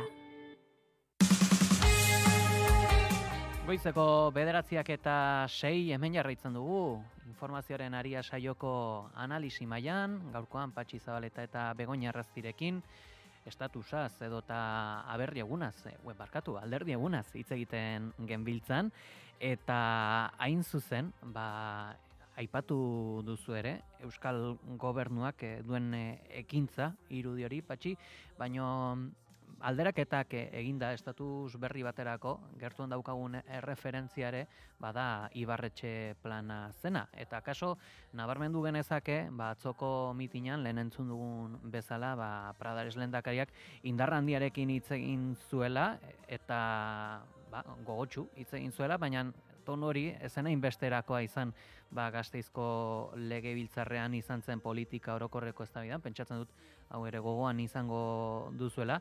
Eta ez dakit, Begoña, zu seguru nago ederki asko oroituko dituzula Ibarretxe planaren garaiak, eta ez dakit, ikusita testuinguru hau, aipatu dugun guzti horretaz estatusari dagokionez, tonu aldaketa izan beharko luke Eusko Jaurlaritzak, edota gerta daitekena da bere gobernu bazkidearen gatikan soilik gobernantzara eta lurraldearen kudeaketara mugatzea. Begoña, zer diozu? Kontestua oso ezberdina da. Baina egia da, han 2004an hori abenduan, Eusko Legebiltzarrean Gasteizen hori onartu zenean, plana, estatus berrirako plan hori onartu zenean, eta gero txalian, han Madrilen defendatu zenean, egon zala apuesta indartsu, gogotsu eta arrisku handiarekin, eta hola ikusi izan, ez? Baina olakoak egin behar dira, bestela ez goaz aurrerantz, ez? Da zentsu horretan, hor koaliziozko gobernuan ginenok, nik uste bakardadean aritu ginela, hori aurrera ateratzeko. Segurazki etzan ulertzen beste sektoretatik, ez abertzaletasunatik dinot, ez? Edo behar zen modun, edo agian etzan landu behar zen modun, kontestuak ezberdina dira, ez da? Nik uste, 20 urte hau pasatuta, 20 kasi, pentsa behar dugu, kontestu ezberdinetan, erantzun ezberdinak emon behar direla, naiz eta helburua berdintxua izan dira, ez? Oseke, lehen nik planteatzen nunez, ausardia eduki behar dela, akordioak izan behar direla lehen berdintxuen artean, eta hor argi eta garbitzen nuen Bildu EAJ Bildun arteko akordio hoiek egon beharke zirela. Plantamentua, jarrera, nik uste gauzak aldatu direla, eta desagertu zen orain dela ez dakitzen bat urte. Kontestua oso normalidadez egiten da politika, naiz eta batzuk badakizue, beti PP eta batzuentzako oso eroso izan, ez olako diskursoak, baina hori ja nik uste gaindituta dugula gizartean eta justo horrexegatik momentua dala. Diskursoak ezberdinak. Zer lortu? Bueno, seguraki ezberdina, baina golbatu behar dugu plan ura nahiko kompleto zala, ezen independentzia, baina, ematen zitun, posibilitate batzuk aurrera joateko, eta nik gaur adibidez errezago ikusten dut Nafarroakin o Iparraldekin, beste lan amankomunado batzuk asko errezago ikusten dut, beraz, kontestua ez da bat ere txarra. Claro, gainditzen badugu, mesfidantza eta borrokak, ez? Claro, badakit nagola inusenti bezala aritzen, ez, momentu honetan. Baina, benetan, importatzen bazaigu etorkizuna o gure nazioaren etorkizuna, nik uste momentu heldu dala. Diskursoak gero matizatzen dira, egun batzutan gogortxoago direla, bestetan ez, bestea, baina ausardia hori gabe ezin da aurrera joan. Eta hori dano dakigu, dano dakite, politikariak nik baino asko hobeto, ez? Eta zentsu horretan, lehen komentatzen, hitzetatik eginetara, pasa behar gara, astiro, joan da, baina kontestoa nik uste dut, aproposagoa dala.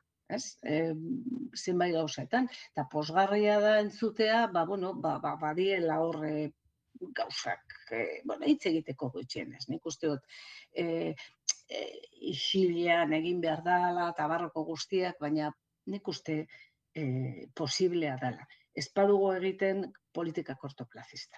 Hain zuzen, iragarpen bat ere egingo dizuet, Begoña Lurraldeaz hitz egiten ari zinela, asteazken honetako elkarrizketatua Unai Ugalde izango da, Nafarroko Parlamentuko presidentea eta baita ere Nafarroa Buru Batzarreko presidentea. Ezinbestean, galdetu beharko diogu disposizion transitoria kuarta delakoaz, eta ea zer nolako eragina dagoen, eko estatusaren bueltan artean gaur egun, horri buruzko, ikuspuntua ere eskatuko diogu. Patxi, ez dakit, hau ez ustean jasoko du, edo eta dagoeneko Nafarroako EAJak ere hau hausnartua izan beharko luke? Zalantzarik gabe hori hausnartutako gauza da, aspaldian eztabaida gai izaten da, naiz eta egia esan gezurra dirudien zeren eta jakina konstituzioaren zati bat da, eta eskuinekoek egin izan du dituzte horren kontrako argudio klase guzietakoa, gogoan dut aspaldiko Medrano izeneko bat UPN-eko estizio bat ere egin zuena, eta arkasaten zuen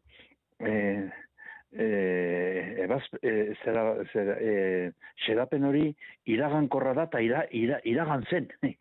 Eta horako argudioetatik hasi eta beste mota askotako argudioetaraino. Baina,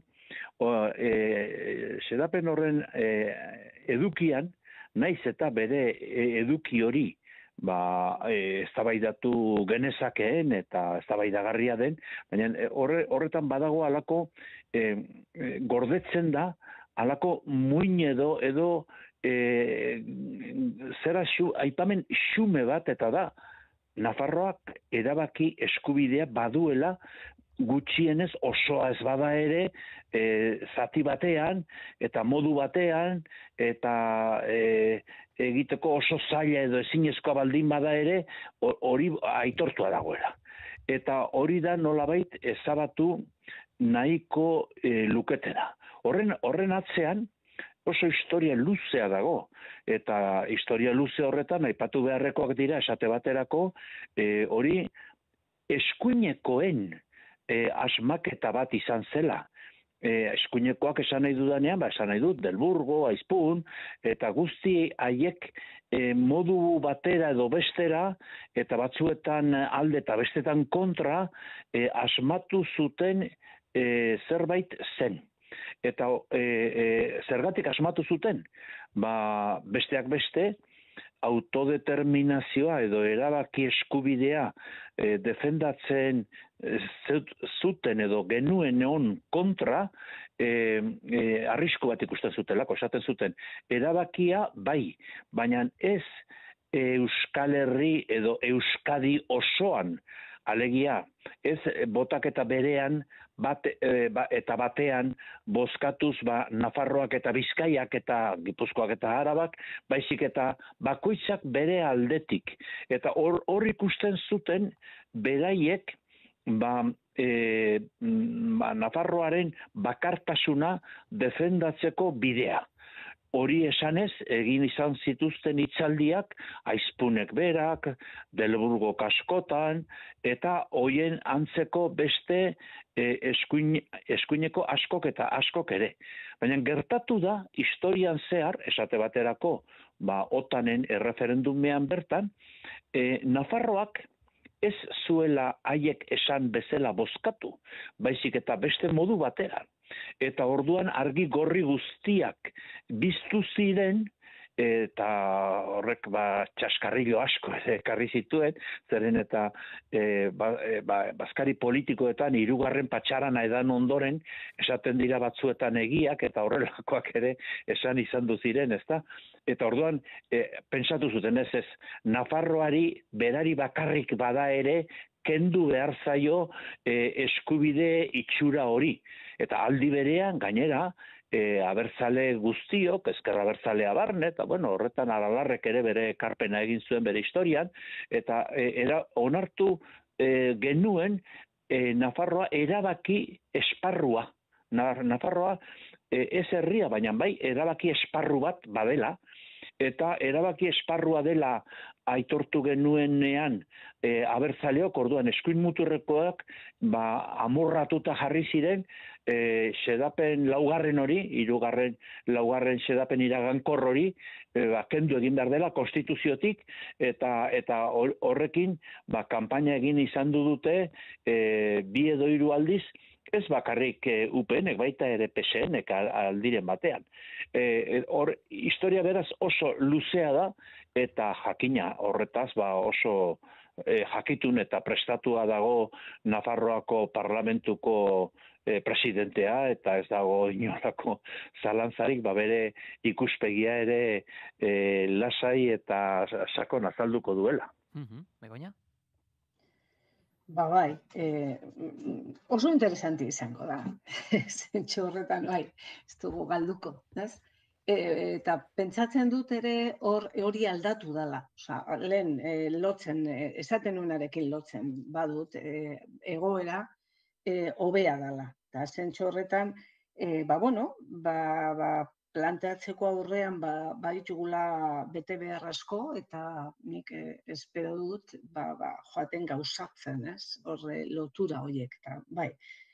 Oso debate interesantea da, Patxik komentatu duena, eta, luzea da, bat nator berarekin, bide hurbiletatik berdinetan ibili gara, eta oso luzea, oso interesantea da hori ateratzea, gogoratzea, eta nik uste dut asko ikasi behar dugula, pasatutako hori kontuan hartu eta planteamendu berriak gauzatzeko.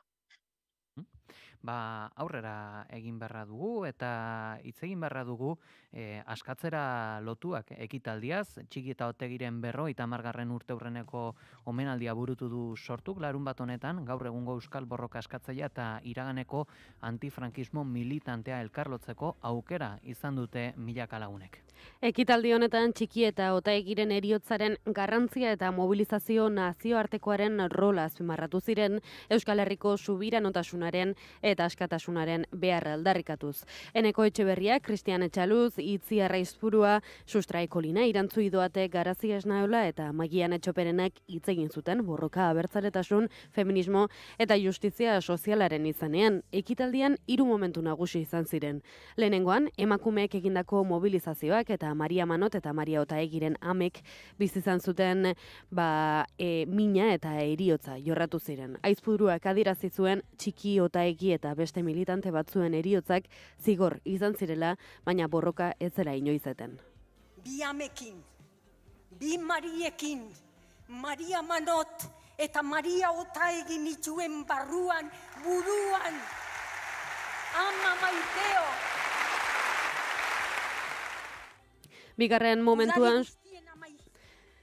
momentuan Sustrai Kolina eta Irantzu Idoate bertsolariak gazteriaren borroka aldarrikatu zuten, eta Euskal Herriak askatasunaren bultzatzaile gazte mugimenduari beharrezko indarra eman zion. Maian Etxoperenak gazteen kritika eta sentsibilitate altua azpimarratu zituen, baita oroitzapenen bidez belaunaldi arteko esperientziak sortzen dituztela ere. Azkenik Arkaitz Rodriguez sortuko idazkari nagusiak Txiki eta Otaegiren omenez hitz egin zuen, iraganeko borroka gogoratuz eta egungo egoera politikoaren erronkak azpimarratuz. Matasteis a miles y miles de ciudadanos y ciudadanas vascas. Impusisteis una dictadura fascista durante 40 años. Nos torturasteis y encarcelasteis a escala masiva. Prohibisteis nuestra lengua. Hicisteis lo indecible por asimilar a este pueblo en términos nacionales y culturales. Pero 50 años después, aquí hay un pueblo en pie. Rodriguezek Euskal Herriko subiranotasuna eta nazio askapenaren beharra nabarmendu zituen, eta borroka historikoa jarraitu beharra aldarrikatu zuen.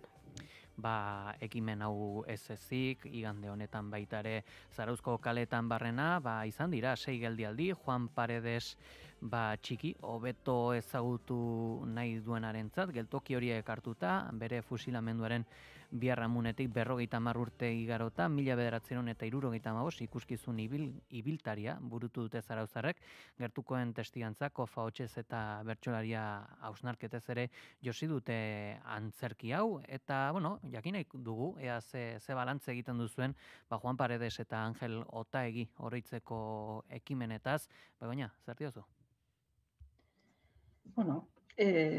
Nik uste oroimena ezinbestekoa zala. Asko egon dira, eta orokorrean ez sorturen ekitaldia, klaro.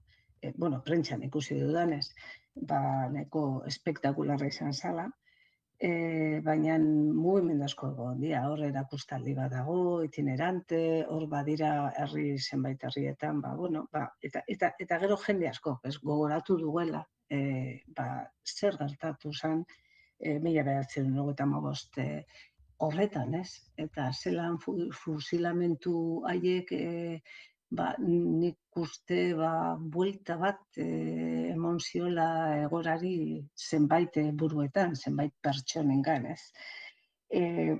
baliogarria izan da ere gogoratzeko nun ginen, zertan ari ginen, iraila horretan, eta uda hortan, osoan, egon ziren mobilizazio asko. Eta gero,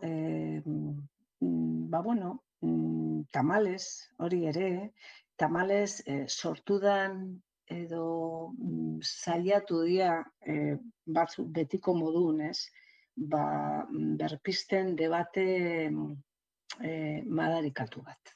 Debate gainera inozo ez dana eta maltsurra, Otaegi, Txiki eta terrorismo, en fin, olakoak, Nik uste dut kontestua sana, diktadura horrek pertsona fusilatu zitula, ja diktadorea hiltzear zegoenean, eta, hor, segurazki eta hor errege izan dana Espainian, eskapatu dana, zeo zera handia, aukiko zuen, da beste askok, olako egoeratan eta olako erabakietan, baina hilda zegoen erregimen bat, edo Franco, hain zuzen ere, berpisteko edo indartzeko modu bat izan zen, tamalez pertsona batzuk hiltzen,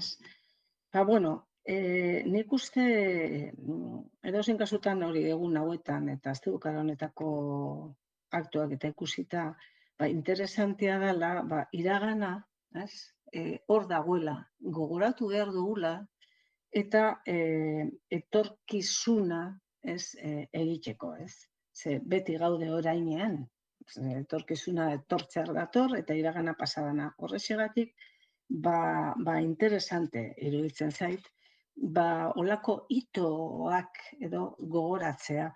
Eta ez bakarrik gogoratzeagatik, nostalgia odolako eta ez. Nik uste dela ikasteko, eta reflexioa egiteko. Zer gertatzen ari zan orain dela 50 urte, nun gauden orain, zeretan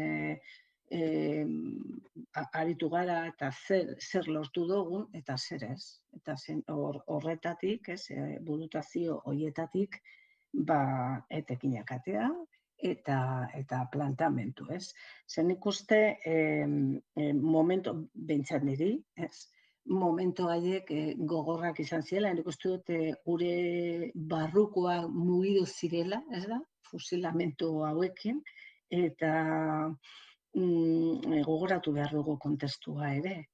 Mundu guztiak kontra egin zuen, papa barne, hor egon ziren enbajadetatik eta zaila mugimendu asko. Ni momentu horretan, uste dut unibertsitatean sartzeko nengoela, eta, ez unibertsitatean, sartzeko urtea, da, gogoratzen dut hori bizitasun hori kontrako jarrerak, hori borrokarako pres ginela, ez da gogoratzen genuen, izan zen oso momentu historiko potente, baina mina handia egin ziguna ere.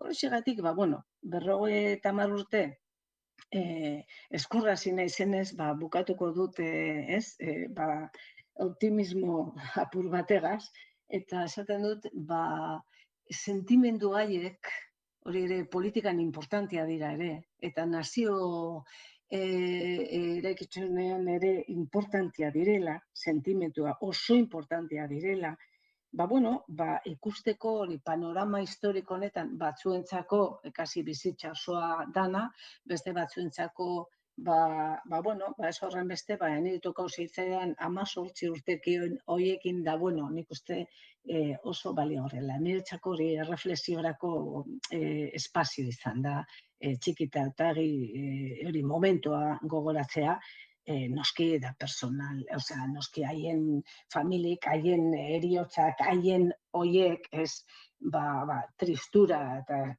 begiratuta, baina personal mailan, erreflexio interesgarri bat izan da. Eta benetan, nik uste dut ezin dugula onartu, behin eta berriro, espazio horiek zikindu nahi dituztenak. Patxi? Nik uste dut, ados nago Begoñak egin duen gogoetarekin, eta nik uste dut garrantzia ez dela bakarrik oroitzapena edo oroimen mailakoa, baizik eta baita ere gaur egungo eztabaida politikoan sartzen dela. Zalantzarik gabe, orain dela 50 urteko fusilamendu haiek agerian jarri zuten Francoren diktadura hasieratik bere milaka eta milioi bat baino gehiagoko hildakoak eragin zituen sublevazio militar hura hasieratik bukaeraraino diktadura izan duzela. Etzela inolako bilakaera edo evoluziorik egon. Eta hori oso garrantzitsua da, garai hartan gori-gorian jartzear zegoen eztabaidarako, haustura ala erreforma. Eta hausturarik etzen egon du, erreforma zen gertatu zena, eta horrek zalantzarik gabe eragin zuzena du, gaur egun maigainan dagoen eztabaida ideologikoarekin, eta hori da errelatoaren edo kontakizunaren eztabaida, eta eztabaida hori ideologikoa da. Eztabaida horretan, erreformaren onarpena beste inolako goraberarik gabe eta jarraipen zuzena eginez defendatzen dutenek, azpi-azpian frankismoaren irudia defendatzen ari dira. Eta horretan, askotan erortzen dira jende demokratak ere. Eta komunikabideen eraginaren ondorioz eta bat eta beste, esatera iristen dira, orduan ere terrorismoa zen, da olako gauzak gogoan izan behar da, terrorismo gehiengoa, zalantzarik gabe, diktadura bera izan duzela. Eta diktaduraren kontra borrokatzea, ezinbestekoa zela, modu askotara borrokatzea. Eta hortan, Txiki eta Otaegiren irudiak adierazten duena izugarri garrantzitsua da. Horregatik, eta baita ere beste gauza askorengatik, esate baterako hiltzeko zigorra, edo fusilatzeko zigorra, eta epaiketa eta epaile eta epaitegi askoren eginkizuna zalantzan jartzen du, eta guzti horrek gainera agerian uzten du, azaldu egiten du, gaur egun Gogora institutoak eman duen aldaketa atzerakoia, demokratikoki onartezina eta gizalegez iraingarria dena, ez datorrela bat giza eskubideen defensarekin.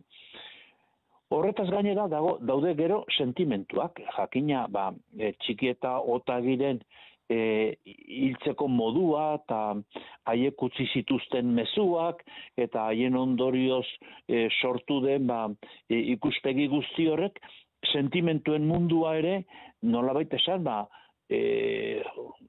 erabiltzen du, ukitzen du, areagotzen du, eta hori ere badago, baina eztabaida kontakizunaren eztabaida sakona da frankismoa azkeneraino eta bi hilabete beranduago hiltzen Franco, azkeneraino ankerra eta giza eskubideen kontrakoa izan duzela. Eta hori oso garrantzitsua da ideologikoki baita ere. Eta oso garrantzitsua da erreforma eta hausturaren eztabaida horretan, eta horren ondorioz baita ere kontakizunaren eztabaida ideologiko sakonean. Eztabaida hori egunero egiten da. Komunikabide batzuk egunero ari dira nolabait esateko zuritu nahian, normalidade batean ulertu nahian, anormalidade demokratikoaren gainean eraikitako frankismoaren historia. Eta historia hori osotara gogorki eta inolako salbuespenik gabe gaitzetsi beharreko zerbait da. Horregatik oso garrantzitsua izan du zen ekitaldi hori, gero ekitaldia beste modu batzuetara ere egin zitekeen, beste gauza batzuk ere igual gogoratu behar ziren, gogoratu zirenak ere oso unkigarriak izan du ziren neurri handi batean, eta horrek guztiak adierazten du eztabaida politikoa ez dela askotan bukatzen komunikabideetako titularretan eta letra hundietan, baizik baita ere eguneroko sentimentuetatik hasi eta gauza xeetan ere jokatu egiten dela. Eta garrantzitsua dela, jakin. Noski. Ba, goizeko 10:25 gutxi diela, iaia hemen utziko dugu, asteburuko agenda politikoa, eta bestelako kontu batzuk ere aipatuko ditugu. Izan ere, Euskarak bizi duen bide gurutzean, batuz aldatu dinamika sustatu du Euskalgintzaren Kontseiluak 113 eragileren babesarekin. Itun soziopolitiko berrirako eskaintza dokumentu aurkeztu dute. Honi buruz gehiago jakin nahian, gurekin da Idurrez Isabel, Euskalgintzaren Kontseiluko idazkari nagusi, egunon? Egunon zuei ere. Biribilgunea, bidiuretzea, moteltzea, hitz ezberdinak erabiltzen dira, Euskarak atzera egiteko duen arriskuaz mintzatzeko, zirtala zarte egiteko unea da oraingoa? Nik uste dute baietz, nolabait hitz horiek guztiak azken hamarkada eta erdian uste dute erabili direla, larriagoak ere bai, minbizia aipatu da, etena, motelaldia, atzeraldian sartzeko arriskua aipatzen da momentu honetan behin eta berriro, eta Euskalgintzaren Kontseilutik duela urtebete, gutxi gora bera, larrialdi linguistikoan geundela adierazi genuen. Beraz, bai, diagnostiko guztiek, ikerketa guztiek, esaten digute, ziklo bat amaitu dela, hori erakusten dute argi, hau da, nolabait azken hamarkadetan berreskurapenaren alde egindako zikloa amaitu dela, atzeraldi horretan sartzeko arrisku bizian gaudela, larrialdi egoera horretan, eta beraz bai, uste dugu une erabakigarria dela momentu honetakoa. Hor, zehazki, ikuspuntu horretatik ziklo amaiera horri dagokionez, zakit, pixkat ere batzuetan ez dago arriskua anzteko Ipar Euskal Herria ala Nafarroa hor ziklo amaiera baino larrialdia betidanikoa izan delako? Bueno, horre nik uste dute, pixkat ikuspegi zabalez aritzen bagara, gauza bata instituzioen aldetik egin daitekena eta egiten dena, oda politika publikoen hildotik, eta baina nolabait eraldaketa sozialeko prozesuak eta euskararen normalizazio eta biziberritza ez da horretara mugatzen.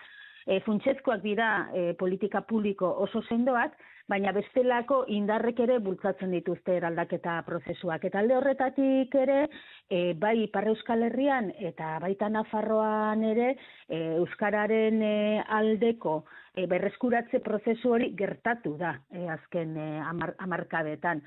Araba, Bizkaia eta Gipuzkoan behar bada ez datuek ala erakusten dute, aldeko politika publikoak egin ahal izan direlako indar sendoagoz, baina olatua aldeko haizea nolabait esatearren orokorra izan da. Horrek ez du esan nahi, Ipar Euskal Herriak eta Nafarroak euskarak ofizialtasun estatusik ez duenez, Nafarroan parte batean bai, baina gehienean ez. Hain zuzen ere, politika publikoak sendotasun minimoz eta iraunkorki egiteko zorurik ez dute izan. Eta horren galga ere nabarmena da jakina. Hain zuzen iragarritako dokumentuak ere, hizkuntza politikek behar dituzten paradigma aldaketaren oinarriak jaso ditu. Egungo hizkuntza politiketan badago, zer zuzendu? Hori aspalditik esaten ari gara Euskalgintza askotariko eta zabalean, ezta? Diagnostiko txar honekin batera etorri den ideia eta oso txertatuta dagoena da normalizazio eta biziberritze prozesu horretan aurrera egingo badugu ezinbestekoa dela hizkuntz politiketan jauzi bat egitea. Bai, Kontseilua aspalditik ari da hori esaten, ikusi dugu Euskalgintza askotariko horretan beste leku batzuetatik ere gauza bera aldarrikatu dela, eta Jaurlaritzak ere, adibidez, bere egina duela kontzeptu hori, ezta? Jauzia gara izeneko prozesu bat edo iragarria dute bi urteko epean. Gure ustez, eta hori da, itun honetan dakarguna, jauzi hori paradigma aldaketa bat da. Eta diogu paradigma aldaketa batela, hain zuzen ere, euskararen aldeko politika publikoak egiteko leku edo gune optimoena izan den autonomia erkidegoan ere, politika publiko horiek ez dituztelako gidatu egunen batean, hortze muga ukigarri batean, herritar oro euskaldun izango den espiritu batek edo begirada batek, ezta? Eta horixe da itun soziopolitiko berri honen xedeetako bat, bai? Etorkizuneko euskal gizarte bat, zeinetan herritar oro izango den euskararen jabe. Hori izatea politika publikoak, eta ez politika publikoak bakarrik, ez da bakarrik horretaz ari itun proposamen hau, baita ere gizarteko eragileei proposatzen dizkiete eginkizunak, ez da? Baina izan dadila hori iparra. Jar dezagun hortzemuga bat, jar dezagun helburu bat, jar dezagun ipar bat, noranzkoa markatuko diguna, ez? Eta hori izatea nolabait bizioa. Eta uste dugu hor dagola paradigmaren aldaketaren gakoetako bat. Ezagutzaren unibertsalizazio horretan hori delako erabilera normala ekarriko duen baldintza. Hori delako nolabait hizkuntzen auziari eta hizkuntza eskubideen bermeari berdintasunez erantzuteko modua. Eta hori delako etorkizunerako gizarte kohesiorako eta justizia sozialerako giltza. Eta jakina gure bezalako hizkuntza minorizatu baten etorkizuna bermatzeko bidea. Eta jauzi horren oinarrirako ez dakit, baliagarria izan daiteke edo espero beharko genuke hizkuntz politiketan ardura izan duten eragileek autokritika egitea? Nik uste eta autokritika sanoa dela beti guztiontzako, ez da? Eta gainera lehentxeago esan dut, honetaz ari garenean, nik uste eta askotan ahaztu egiten zaigula, ez da? Euskararen normalizazio eta bizi berritzea ari garenean, eraldaketa sozialaz ari garela, ez da? Gure gizarteko praktika sozial garrantzitsuenetako bat, hizkuntzaren praktika soziala nolabait aldatzeaz, berritzeaz, bai? Eta jakina, prozesu horiek gora beratsuak izaten dira, hipotesi batzuekin abiatzen gara, guztiok ere, bakoitza gure ikuspegitik, baina hipotesiek batzutan asmatzen dugu, beste batzutan ez horrenbeste, orduan autokritika jakina garrantzitsua, bereziki halako prozesuetan, ezta? Gainera gizarte zientzien eremukoak eta gizartean aurrera eramaten diren eraldaketen eremukoak ez dira, zientzia saktuak zorionez, humanoak ez garelako alde horretatik guztiz aurre ikusgarriak. Beraz, bai, jakina. Horre, hain zuzen, dokumentuaren xede nagusietako bat ere bada, irakurriko dugu, horre, euskararen erabilera erosorako baldintzak sortzea, horretarako hizkuntza eskubideak eremu guztietan bermatu beharko dira, hala nahi duen edonork ez dezan euskara erabiltzeko inolako eragozpenik izan.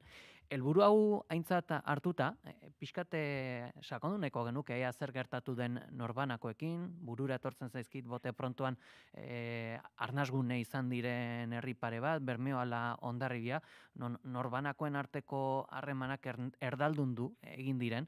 Eta ez dakit, norbanakoen artean nola da posible ez egotea erabilera erosorako baldintzarik, kaso hizkuntz pertsonen arteko harreman horietan ere, harreman horiek erdaldundu egin direla esan daiteke, eta horren atzeko arrazoiak zeintzuk izan daitezke?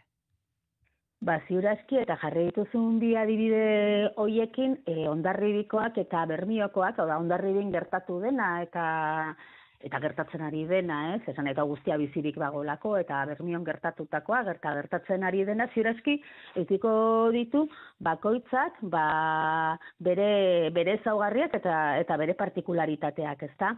Zegia da, norbanakoen esku, geratzen direla, eta norbanakoe gorpuzten ditugu hizkuntza praktikak, baina uste du denok dakigula norbanakoak ez garela hutsean bizi, ezta? Bizi gara inguru batean, gizarte batean, eta gainerako beste eremuetan bezala inguruak asko baldintzatzen ditu gure hautuak eta gure praktikak.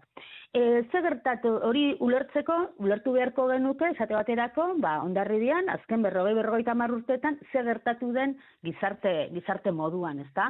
Hasi euskaldunen, euskaraz dakitenen kopuruan aldaketarik izan den edo ez, bilakaera horretatik abiatuta. Alde horretatik adibidez oso interesgarria da, ez? Iñaki Jurrebasok demolinguistikatik egin digun azken ekarpena, ez? Bere tesiaren bidez. Zeinetan esaten digun, bai, uste genuen, eta hori zen, ez? Igual, duela 40 urteko hipotesietako bat ezagutzan irabazi ala, erabileran irabaziko dugu. Baina, euskaldunak sortzen dira, bai? Baina askotan ez dute aukerarik euskaraz egiteko, ingurukoek ez dakitelako euskaraz. Ez orduan adibidez, zer gertatu da, ez? Hor bi herri horietan euskararen jakitun direnen proportzioarekin. Eta diodan bezala inguru batean bizi gara. Ze prestigio du, edo nola prestigiatzen du nork bere burua, adibidez, eta gehiago ezagutzen dudalako Hondarribia bezalako herri batean, ez? Non adibidez, turismo mota batek, kanpotarren eragin batek, kanpotarrak diote udatiar zentzuan, hainbeste baldintzatzen duen, ze prestigio soziala, gizarte begirada bat dakarren, ezta? Hori guztia aztertu beharko dugu. Baina dudarik gabe, eta uste dut bestela berriro hanka sartuko genukeela, ezin dugu utzi euskararen normalizazio eta biziberritzaren zama norbanakoen bizkar. Jakina, norbanako gure praktiken bidez gorpuzten ditugu hizkuntzak, baina inguruetan bizi gara, inguru zehatzetan bizi gara, botere harremanek eta gizarte harremanek zeharkatuta, eta euskarak daukan arazoa da egiturazko arazo bat, eta da minorizatutako hizkuntza bat dela. Eta minorizazio hori oso modu sutilean gertatzen da gure eguneroko bizitzako etengabeko gauza mordo batetan. Eta horre guztiak gurutzatzen gaitu, eta horre guztiak eramaten gaitu autu bat edo beste bat egitera. Horre baitare erreferentetaz hitz egin nahiko nuke, hain zuzen, ezakite zuzena ote den edo nola ikusten duzun, bada iritzi bat edo uste bat aipatzen duena, hor euskaraz mintzatzera motibatzeko garai horretan, garai batean euskal erreferententzakoa handiagoa zela, eta gaur egun hau murritzagoa dela. Bat egingo zenuke honekin? Ez dakit, egia esan ez dut, zaila, uste dute baieztapen potoloa dela, esatea garai batean erreferenteak gehiago zirela eta gaur egun murritzagoak direla. Nik uste dute referenten eskazia nolabait hamarkada eta nolabait mendez mende ere arrastaka daramagula, hain zuzen ere minorizatutako hizkuntza bat garelako. Eta minorizazioaren mekanismoetako bat delako erreferente diren hoiek, bai? Hau da, nolabait prestigiatutako eta boterea duten guneetan dauden hoiek nolabait gaztelerara edo frantsesera makurtu behar izatea, ez da, eta derrigor, eta batzutan ohartu gabe ere, ez? Baina nolabait mundu prestigiotzu erreferentziala guri frantsesez eta gazteleraz datorkigu eta inglesez gero eta gehiago. Alde horretatik ez dakit noiz baino erreferente gutxiago dauzkagun. Uste dut hori arrastakada aramagun gabezietako bat dela, eta egia dela hizkuntz politikak pentsatzerakoan behar baino garrantzia gutxiago eman zaiola horri, behar baino indar gutxiago egin dela euskal kultura, eta euskal kultura diodanean euskarazko kulturaz ari naiz indartsu eta referentzialitate potente bat daukana sortzen, baina uste dut hori azken aspaldiko gabezia bat dela, zuzendu beharrekoa, eta gainera honi guztiari buelta emango badiogu oso beharrezkoa. Hor baitare mintzo da, zehazki, dinamika ezagutzaren unibertsalizazioaz eta baita ere doakotasuna aipatzen da. Gaur egun, zehazki, doakotasunari dagokionez aipatzen da doakotasuna badagola, baina gero ere realitatea da matrikula egiten dela ohikotasunez eta behin ikasturtea gaindituta itzuli egiten dela hor jarritako, mai gainean jarritako diru hori. Ez dakit, baldintzatu egiten du molde honetan jardun beharrak ala musutruk ikasteko aukera izateak soilik izena ematearekin eta listuto?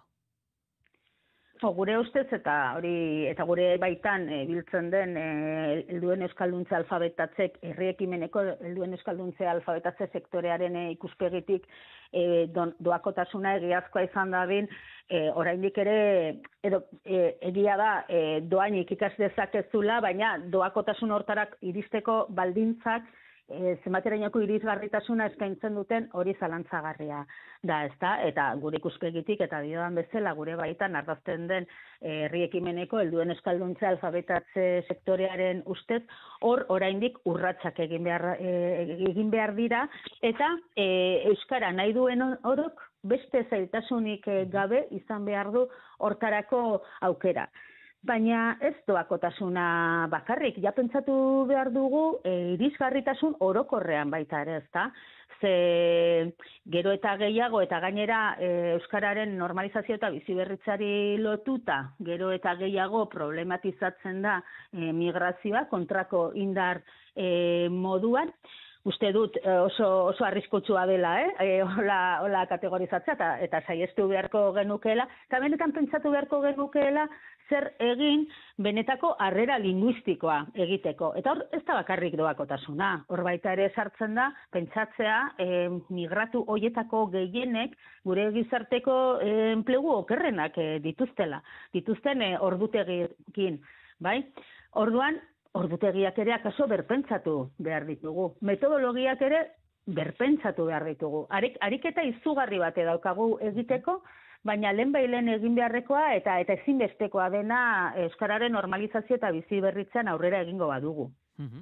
Hor baita ere, batu zadatu dinamikak alderdi politiko eta hautetxetan eragina izan beharko du. Zer espero duzu zentzu honetan? Bueno, gu itxaropentsu gaude, ez? Entzuten ari gara indar politiko askotatik, kezka konpartitzen dutela gurekin, kezka handi hau konpartitzen dutela, eta kezka konpartitzen dutenez eta beren burua euskararen normalizazio eta biziberritzaren aldeko motorretan ikusten dutenez, pentsatzen dugu, gai izango direla, nolabait alderdi interesak ahaztu eta herri interesez nolabait bide haue guztiak, hau da, politika publiko sendoagoetan paradigma aldaketa horretan egin beharreko urratsak egiteko. Eta baita ere, jakine dugu, ea dinamikak nolako jarraipena izango duen, baita ere abenduaren 27 iragarria dago, Bilbaorenan euskaltzalez betetzeko ekitaldia, ez dakit, zentzu honetan zer aurreratu dezakezu? Bueno, batetik dinamikaren jarraipena bera. Ostiralean aurkeztu genuenean, eta azpimarratu nahiko nuke, emaitza hau itun soziopolitiko berri honena, ez dela kontseiluak egindako zerbait, baizik eta batu zaldatu dinamikan 113 sinatzaile horiek izendatu zuten talde eragileko kideek urte bete oso batez lan isilean bide lagun izan dugun bizikidetza aditu baten laguntzaz, hizketa asko, eztabaida asko, gauza asko konpartitu ondoren iritsi dugun zerbait. Hau da, nolabait euskalgintzatik haragoko begirada bat dakarrena, adostasun proposamen bat dakarrena, eta dokumentua ere adostasun baten ondorio dela, eta elkarrizketa batena. Pein hori esan da, aurrera begira ere halako prozesu honekin segitzea aurre ikusten dugu, ezta?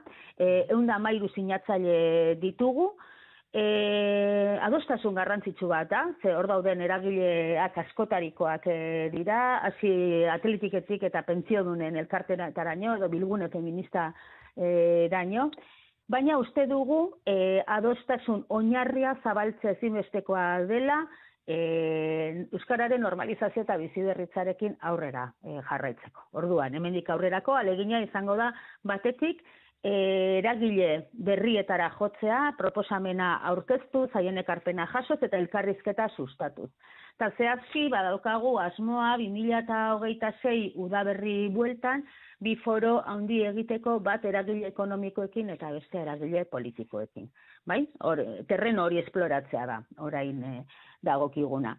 Eta gero, abenduaren 27 aipatu duzu, lotura estua duena batuz aldaturekin eta batuz aldaturen sakoneko kezkarekin, baina Euskalgintzaren Kontseiluaren ekimena dena. Aipatzen ari gara behin eta berriro Euskararen normalizazio eta biziberritzearen inguruko diagnostikoa ez dela ona. Atzeraldi hitza, larrialdi hitza, hortxe dauzkagula, panorama deskribatzen, baina, eta honi guztiari buelta emateko, batuz aldatu bezalako ekimenak nolabait instituzioetan eta gizarteko goiko geruzetan ere eragiteko asmoa duten garrantzitsuak badira ere, uste dugu importantea dela momentu honetan euskaltzaletasuna berriro aktibatzea. Euskaltzaletasuna ulertuta, euskararen normalizazio eta biziberritzearen alde dauden herritarren gihar hori aktibatzea, ezta? Eta pixka bat bide horretan, lehendabiziko urrats handi bat egin nahi dugu, abenduaren 27an Bilbon, Miribilan, Bizkaia arenan, ekitaldi handi baten bidez, euskaltzaletasunaren bilgune izan nahi du, eta euskararen normalizazio eta biziberritzerako pizkunde berri bat ekarriko digun prozesuaren abiaburu. Guzti horiekin gelditzen gera, Idurre Eskisabel, mila esker goizonetan guran izategatik. Eskerrik asko zuei ere, besarkada bat. Berdin. 5 minutu besterik ez zaizkigu gelditzen goizeko 10 izateko, eta justu gabiltza, baina aipagai txiki bat ere gelditzen zaigu, asteburu honetan alderdi politikoak egin dituztelako ekitaldi ezberdinak, aipatu dugulako, baina monarkia Euskal Herrian izan da. Vianako printzesa, Leonor Gurasoekin izan da Nafarroan, Iruña, Leireko Santutegia, Tutera eta Olite bisitatu dituzte, eta dagoeneko iragarria nizuen, Patxi eta Begoña, honi buruz zer galdetuko nizuen, esan nizuen, galdera apur bat espekulatzaia egingo nuela, hor jakinikan asteburuain politiko izan dela Euskal Herrian, ea bisita egiteko datakea hausaz hautatu diren ala kasualitatea izan ote den, Begoña? Imaginatzen dute agendan sartzen dituzte lagunak eta listo, baina bizita horren atzean dagoena da Espainiako monarkia zuritu gurean ere, ez da? Zindu gaztu, noren atzien datozen edo zer suposatzen duen borboiek gure herrian, da zentsu horretan, azken baten dira inbasiboak, eta ez dute representatzen legitimidade monarkikoa. Hori alde batetik. Gero, posible izango zen sartzea, eta oso interesgarri izango zen, egunen baten debate bat hemen, justo hori, adibidez, Viana Printze titula erabili dute eta ezin dute erabili, zeia etxan, konkista eta gero hori etxala erabili, en fin, monarkia legalian, dinastia legalian, ez? Beraz, honek olako bizitek, iruditzen zaitu, en fin, interesgarriak ez dienak, aurpegia zuritzeko eta propaganda egiteko. Hori egin zuten, adibidez, Opus Deiren klinikan merituaren aita hiltzea zegoenean, izan zen, terribles da, hori da, egon behar ez diren lekuan. Hain zuzen, gako garrantzitsua aipatu duzu, Vianako printzesaren titulua, horre ikoizan behira ibili naiz, eta hau Alfontso Amairugarren erregeak berreskuratu omen zuen. Patxi, oso labur, mesedez, ezakit, lehiren ere lore eskaintza egin dute, eta pixkat ere asaldagarria izan daiteke hau.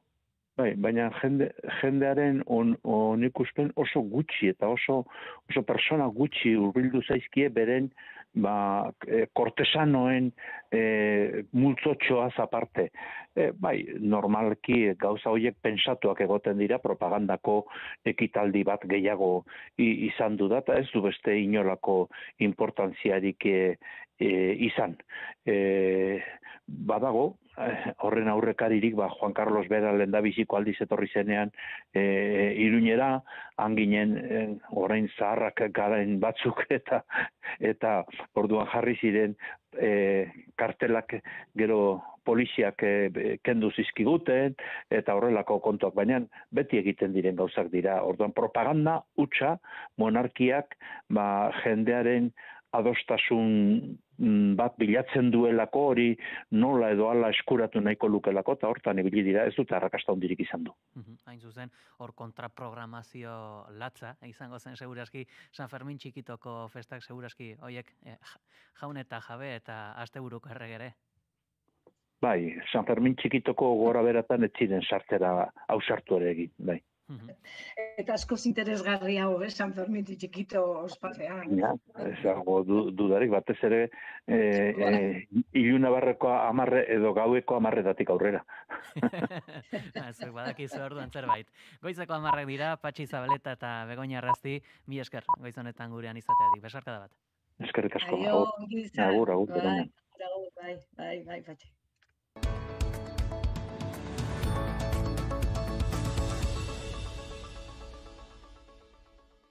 Goizeko 10 dira eta azken ordukoen berri emateko gurekin dugu Iraia Kamra, egunon? Egunon, esan behar dugu Euskal Herriko agintaritzaren aldizkariak argitaratu duela Gasteiz merkatu erresidenzial tentsionatuko eremu izendatu dutela ofizialki. Neurria astelen honetan argitaratu da, naiz eta indarrean sartuko den urriaren amaieran, Espainiako boen agertzen denean. Eremu horietan alokairuaren prezioak mugatu ahal izango dira eta baita etxebizitza babestu gehiago eraikitzeko politika publikoak aktibatu ere. Zehazki 3.000 etxebizitza babestu, baina gehiago eraikiko dira Gasteizen, horietatik 1.629 Eusko Jaurlaritzak sustatuko ditu zuzenean. Neurri honekin batera Arabako hiriburuan 5 ardatzeko plan bat aktibatuko da. Lehenik etxebizitza babestu berriak eraikiko dira, horietatik 153 alokairurako izango dira. Lakuaren ekimenez 950 etxebizitza publiko izango dira. Beste 1.383 etxebizitza sozial eta tasatu ekimen pribatuaren bidez sustatuko dira, eta 679 etxebizitza gehiago sortuko dira, udala eta Eusko Jaurlaritzaren arteko hitzarmen baten ondorioz. Neurri berri honekin Gasteiz gerrituta Araba, Bizkaia eta Gipuzkoako biztanleriaren 47,7 bizidaia da zona tentsionatu batean, eta kopuru hori 50%tik gorakoa izango da Lezo, Sestoa, Arrasate, Tolosa eta Hernani gehitzen direnean.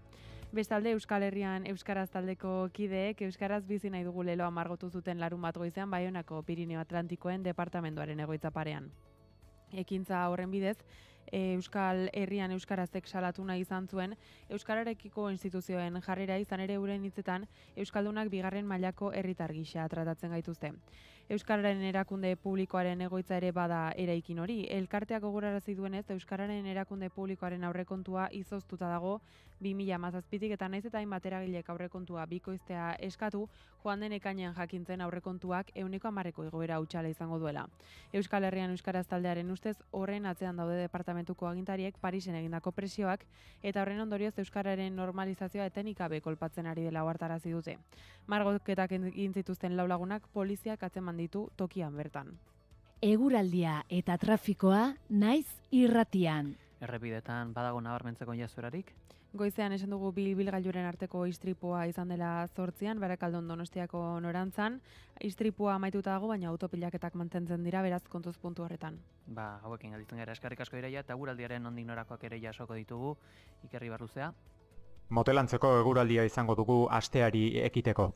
Goizean, Kantabriar isurialdean hodei dezente agertuko da, zerua nahiko zikin egongo da, eta ez da baztertzen uneren batean euri pixka bat egitea, hala ere orokorran ateri utzuko dio. Alditzeko isurialdean hodeiak eta ostarteak eta eguraldia atsegina nagusituko dira. Arratsaldeko lehen orduetan litekeena da, mendikontraren batean Kantabriar isurialdean euri pixka bat egitea, hodeitza trinkoxeago izango delako, ego isurialdean hodeiak eta ostarteak izango dira eta giro lasaiak jarraipena izango du. Gau partean gainera lurralde osoan zerua garbiago geratuko da. Iparraizean nagusituko zaigu egun guztian zehar, temperatura minimoek antzeko jarraituko dute, 10 eta 15 gradu bitartean errendituko dira.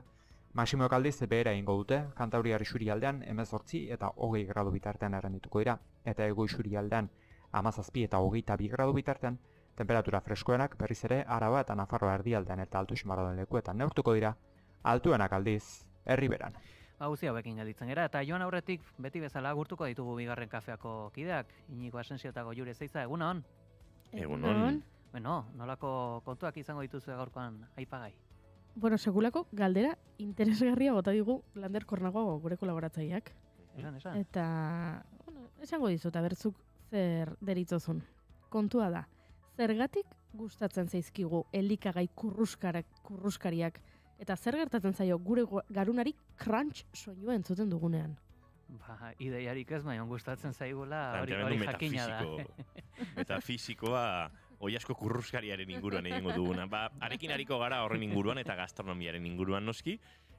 Gaur zinemaldiari begirare hariko gara, larun batean banatu zituzten sariak. Bueno, Jose Ramon Sorez nolabait gure zinearen ardatz, baina bestein bat gai eta badira elkar banatzeko eta pixka bat asteari ere errepaso egingo digu, gurean izan genituenen bat gonbidatu nolabait berreskuratuz, eta gainera June Romate Tibarguren aspaldiko partez bueltan izango dugu, Galesen izan zen, eta hizkuntza minorizatuak eta kazetaritza uztartzen zituen prestakuntza eskola batean egonda, haren inguruan hariko gara berarekin. Bira, horbura etorri berri zaitu nahi, ezakit YouTuberrek eta Instagramerrek asko esaten dute umamitz, ez dakit ze kristo den, baina ez dakit badakizuen, baina seguraski agian aipatuko duzu gaurkoan. Galdetuko diogu. Bai. Nik gutxi gora bera badakit zer den, baina agian hobe galdari batek azaltzen badigu. Bai, kurruskariekin harreman gehiegi duen, ez? Ez. Berez ez du. Ez du zertan. Ez du zertan. Izan dezake. Izan lezake, noski. Bueno. Listo. Hor daukagu erronka behintzat. Aizu, Pelli, gaur 11etan etorriko da gurera Lander Kornago. Beste egin gizunik ez baduzu, nahi baduzu batu gurekin eta arekin komentatuko dugu mamia. Badu zer egin hemen ere. Seguro. Bai, eskerrik asko. Venga, besarkada bat. Eta gure partetik besterik ez, joteko tenore aldu zaigu. Bihar, bueltan izango gera. Ondo segi, egun politxa izan. Naiz irratia.